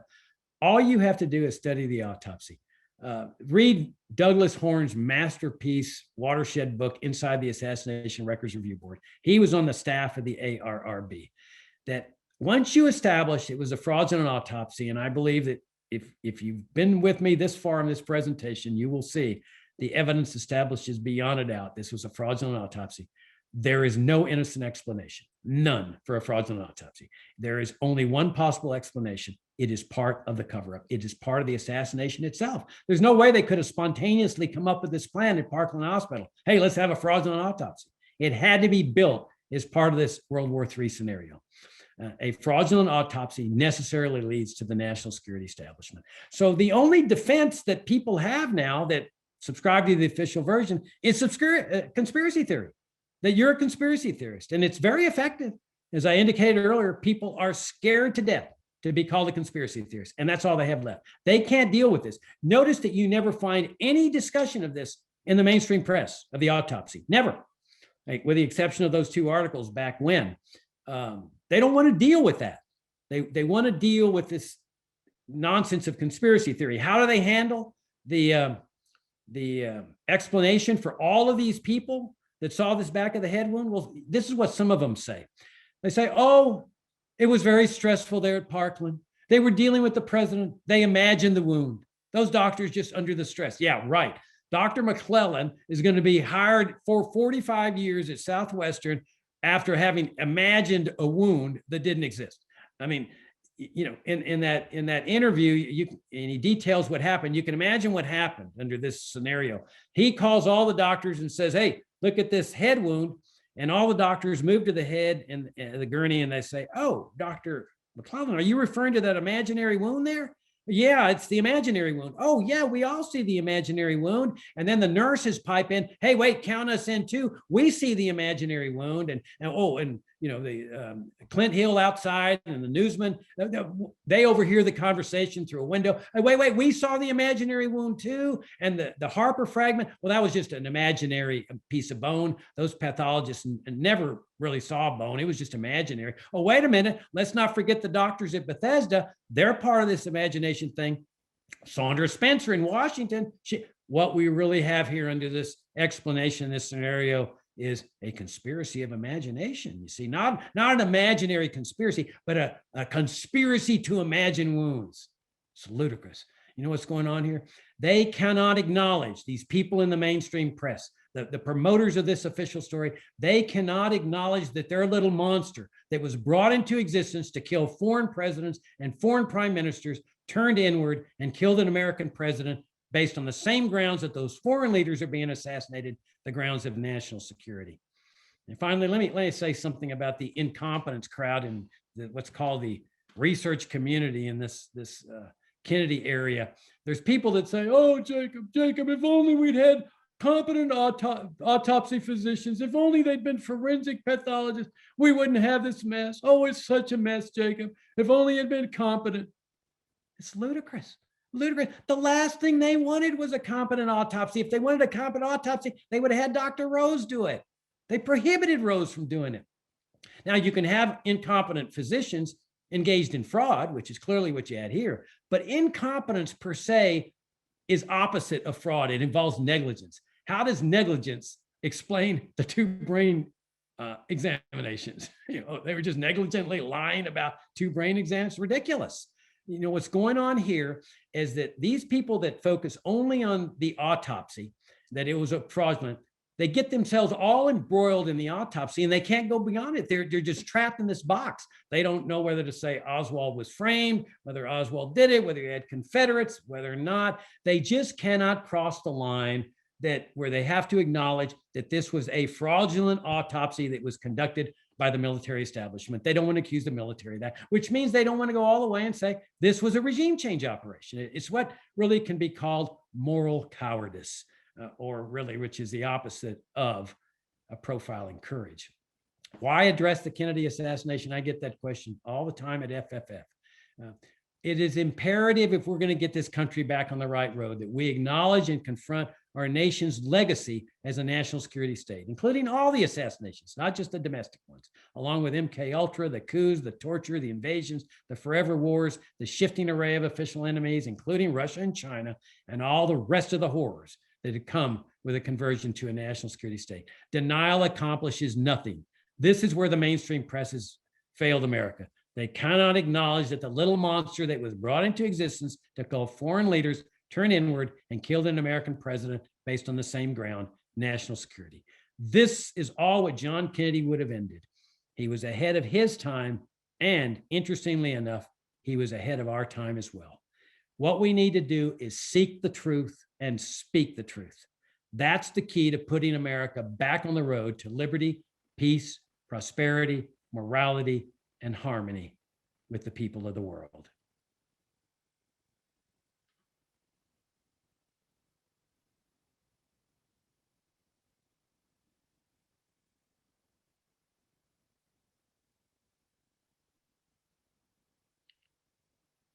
Let's move into Q&A. And at this point, I know we only have time for one or two, maybe three questions. I'm going to invite Douglas Horne to join me. Doug Horne and I are on the exact same page with respect to this assassination. There's a reason why I dedicated my book, The Kennedy Autopsy, which remains FFF's all-time bestseller, to Doug Horne. Doug Horne has had the courage of his convictions in this thing. He is the only guy who has really steadfastly put this whole thing together in a consistent, logical manner where all the pieces to the puzzle fit. Now, we don't have all the pieces, but the pieces we do have all fit together the way Doug Horne has figured this thing out. I put his book inside the Assassination Records Review Board right there with James Douglas's JFK and the Unspeakable, which is an absolutely fantastic book. I recommend that is the first book anybody reads when they discover and want to explore this further. So I've invited Doug to join me. I should also mention that Doug, we had problems with Doug's presentation last week. He had to do the whole thing over, but you got a benefit out of this. His 2.5-hour presentation last week has now been turned into a 5-hour presentation. That will be posted either tomorrow or the next day, and we're working on it. And it's an honor to have him join me in this Q&A. He's also going to be joining me in our Q&A panel next week. Doug, thanks for joining us. Thanks very much, Jacob. It's an honor to be here for your Q&A. I really enjoyed your presentation. And if I could, before you get to questions, I'd like to make just one small clarification in the interest of the historical record. Can I do that? Absolutely. Thank you. Okay. All right. The Boysian report is very important. It's extremely important. But he did not describe what type of casket it was. He gave the exact time of the casket entry, which was 1835 hours, 6:35 p.m. And the people that described the type of casket, he provided the time. The people that provided the description were Dennis David, Donald Robintish, Paul O'Connor, Floyd Reeby, and others. So there were plenty of witnesses that it was definitely a shipping casket. And as you said, the Galler's document said it was a shipping casket, and that had a definite meaning in the funeral trade. That means it was a cheap 60-pound aluminum box, not a 400+ pound bronze ceremonial casket. So I did speak to him on the phone. I'd like to confirm that. And he confirmed that's what he did, and that he wrote the report. He authenticated it orally with me, and then he mailed us a very good photocopy of it. He didn't want to give up the onion skin, so-called original carbon that he had. He authenticated it in writing, sent us a letter, and that's in the National Archives now. So that is a very important document. Okay, great. Let's move into Q&A. The first question is, discuss how LBJ and his deep state minions established the Clark panel to marginalize or deflect possible criticism of the Warren Commission report by Robert Kennedy once he had entered the '68 presidential race, a precursor to their plans to eventually assassinate RFK. Yeah, that's covered in my second book, The Kennedy Autopsy 2. It's fascinating because you see, every indication was that Johnson was going to run for re-election. Johnson loved being president. He'd wanted to be president since he was in college, and that was his main goal in life, to become president. So every indication was he was running for re-election. And, this notion that he got scared of Robert Kennedy and after Gene McCarthy almost beat him there in New Hampshire is nonsense. Johnson was a fighter. He was never the kind of guy to run away from a fight, and he hated Bobby Kennedy. And the thought that he got scared of Bobby Kennedy, I don't think so. And so he knew, though, that the Kennedy assassination was likely to be a part of this race. especially when Robert Kennedy entered. I mean, there was practically no doubt, which obviously now raises real danger to the national security establishment. What if Saunders Spencer pops up and says, hey, I want to weigh in here? Well, to ensure himself against this contingency, Johnson establishes the Clark panel, which is named after Ramsey Clark, his attorney general, to really like certify that this autopsy was all done according to Hoyle, that everything was correct. So he's got a backstop that this was not a fraudulent autopsy, because he's expecting that something could go wrong here in this race. And so he pulls this thing together. It's clearly part of the political race here. Now, of course, then the question is, why does Johnson drop out? And what I say in my book was, it's not because the mainstream press says that he was scared of running, because even after he almost loses in New Hampshire, where he was a write-in candidate, that he tells aides, get ready for Wisconsin. We're going to Wisconsin. And then he drops out. And my hunch is that the national security establishment walked into his office and said, you're out. We cannot afford to have you in, because the assassination is clearly going to be an issue here. And we can't afford to have it an issue, because it's going to lead to us. You're out, and we're going to let Humphreys take over. You have a point here to make, Doug? Oh, just a brief one. The Clark panel is the first body that suggested the entrance wound should be moved up 4 inches from low in the back of the head to up in the cowlick area. And the House committee, jumped on that and decided, and they said, yeah, we believe that too. And the reason they both did that is they decided to bet the farm on the accuracy of the autopsy photos of the back of the head, and to bet the farm on the accuracy of the skull x-rays. And so we've had Dr. Chesser and Mantic talk to us about how the skull x-rays are forged copy films, altered copy films. And obviously, with all these slides you showed tonight, there were many, many, many credible witnesses that there was a big blowout in the back of the head. And of course, we don't see that in the autopsy photo. So the Clark panel and the HSCA didn't want any part of telling the federal government that you guys were engaged in fraud. They didn't want any part of that. So they decided to bet the farm on those images, and they ended up getting a bad result. Okay, next question. If a non-interventionist is elected president of the United States, should he or she purge the military, intelligence community, and diplomatic corps in the style of Stalin or Khomeini's military purges, or in order to prevent the deep state from murdering the non-interventionist president? No, what we really need to do is think at a higher level here. You see, that assumes the continued existence of the national security state. The point I'm trying to raise here with this presentation is, okay, all the people that are involved in this assassination are clearly dead. But one of the reasons it's so relevant is because we've got to think at a higher level, the apparatus that pulled this off. We're not talking about just some rogues here. This is a regime change operation on the part of the national security branch of the government. We need to dismantle the national security state that was brought into existence and restore a limited government republic. That was our founding governmental system. That means you get rid of the IRS, Freudian slip, the CIA, the NSA, the Pentagon, the vast military industrial complex. You leave just a basic military force like the type of system we had for 150 years. Want to weigh in, Doug? No, let's go on. Okay, Jacob, you've made an eloquent and convincing case that the JFK assassination may have been a national security state regime change operation. Fast forward 60 years. Do you believe there is evidence that the CIA or the so-called deep state played a role in the defeat of our recent president?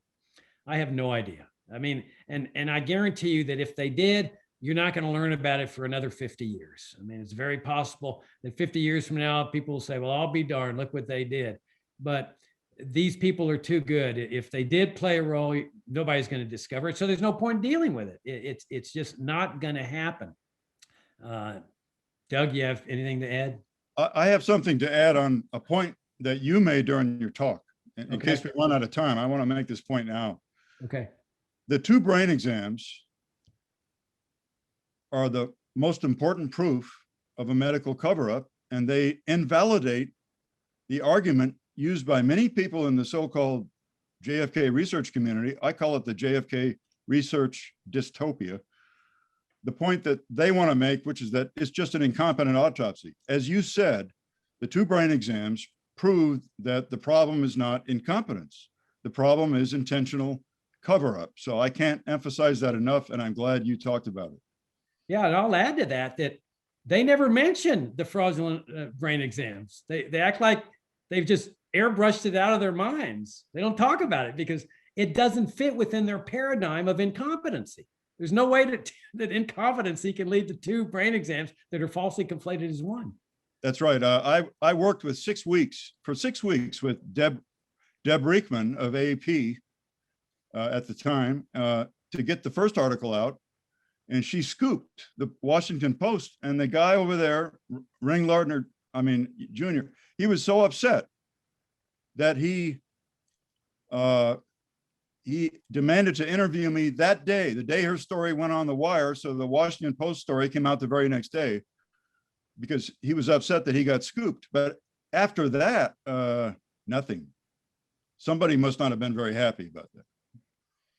All right. Lawrence says Castro was meeting with Jean Daniel the very day JFK was murdered. And that was Kennedy's emissary to Castro. And he says that was strike 3. And what he's referring to strike 3 is that friend of JFK, Red Fay, he actually gave a longer answer than I provided on the slide. Kennedy said to him, yeah, it's possible that if a neophyte president has a bay of pigs and then has a second bay of pigs and then the third one, he said they'll kind of give you some slack on the first 2, but on the third one, they will remove you from office. There's no question about it. And so he's suggesting that meeting with Castro was strike 3. I guess the first 2 strikes being the Cuban Missile Crisis and the Bay of Pigs.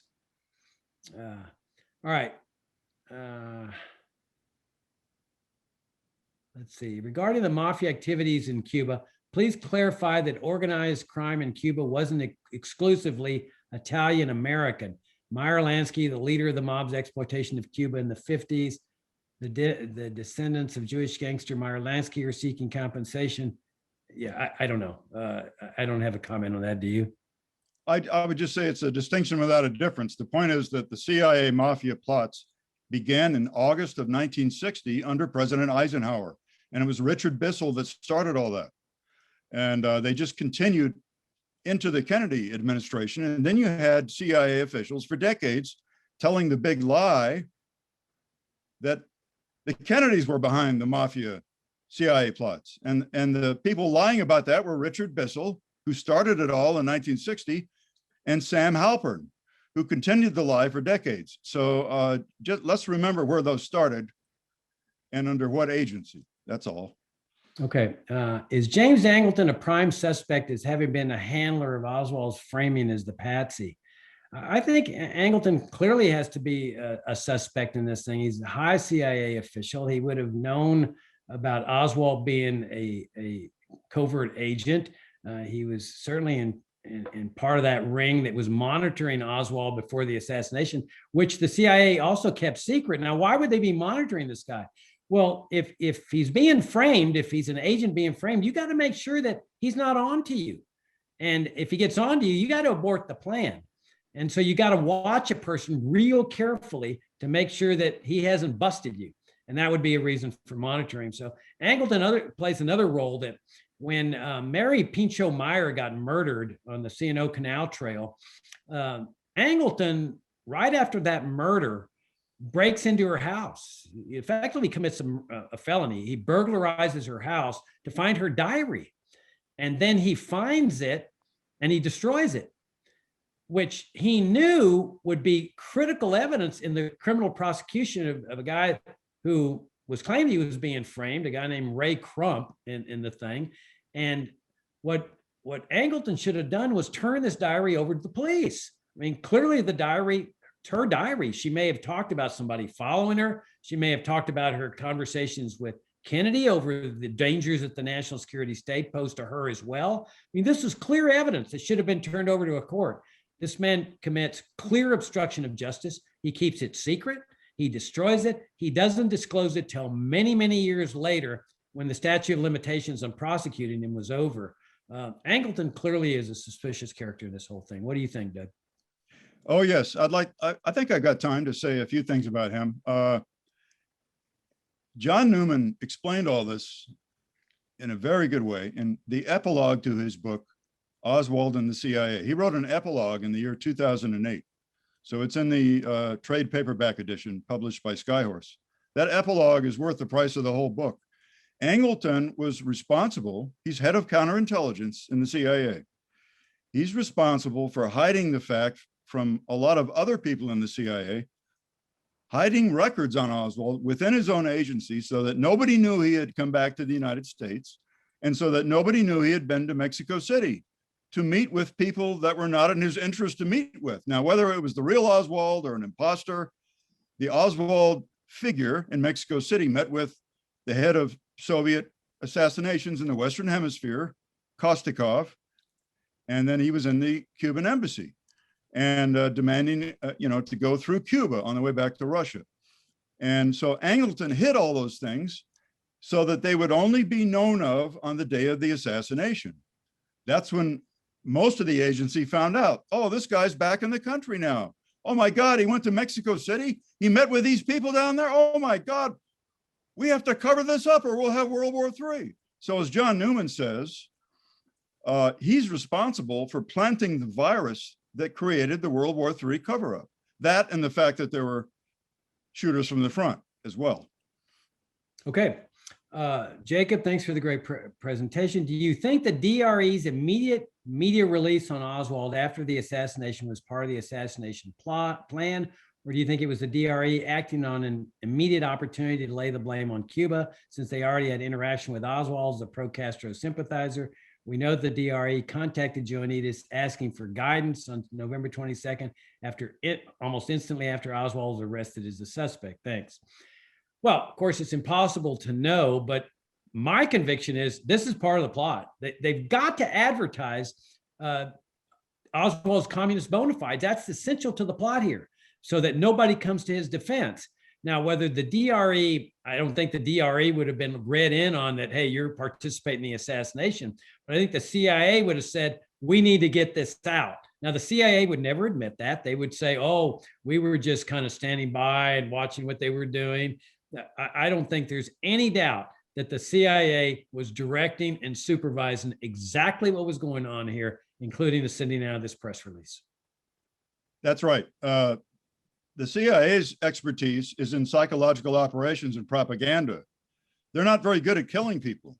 I mean, in a few cases they have been, but generally speaking, the military is a lot better at killing people and setting up a military-style ambush than the CIA. But the CIA is great at propaganda. So I'm sure that the DRE activities, the day of the assassination and the next day, were directed as, the CIA, as John Newman says, were willing handmaidens to their partner in this coup, and that's high-level military leadership. So they were the willing handmaidens handling the propaganda angle and the setup of the patsy. Somebody brings up the killing of Kiki Camarena and makes a very good point that there's a great documentary, forget the name of it, and he doesn't mention it here, that goes into this, the killing of Kiki Camarena and the aftermath, in which a CIA official named Hector Berreyes is assigned the task of investigating the case. And the documentary makes a very persuasive case that a CIA agent was present at the torture and execution of Kiki Camarena because Camarena might have been suspecting that the CIA was involved in the drug running in complicity with Mexican high officials, and that they had a key interest in this too. So I highly recommend that documentary. Jim, no question yet, just a comment that this is a great overview of the strategic context, the motives, and the major aspects would need to be addressed. It so far leaves out the operational plans that were incorporated, Pathfinder, Valkyrie, Northwoods, all combined and customized for purpose. I hope FFF posts the replay of this talk. Well done.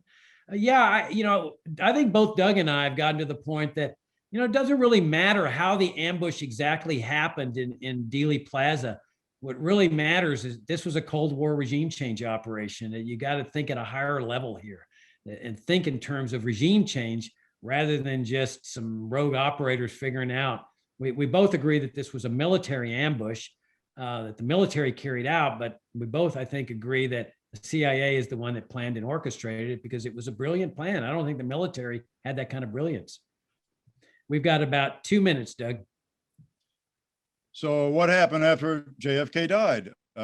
What happened was all the initiatives in the peace speech died, except, well, the test ban treaty had been ratified, so that was law. But the attempt to end the Cold War died, and all of these frustrated warriors in the national security state who were so frustrated by the Korean War and the way it ended in a stalemate, and they couldn't get their war in Cuba, but so they got one, and they got it in Southeast Asia. They couldn't get one in Laos like they wanted. They got one in Vietnam, which was most unfortunate for the Southeast Asians and for the American soldiers.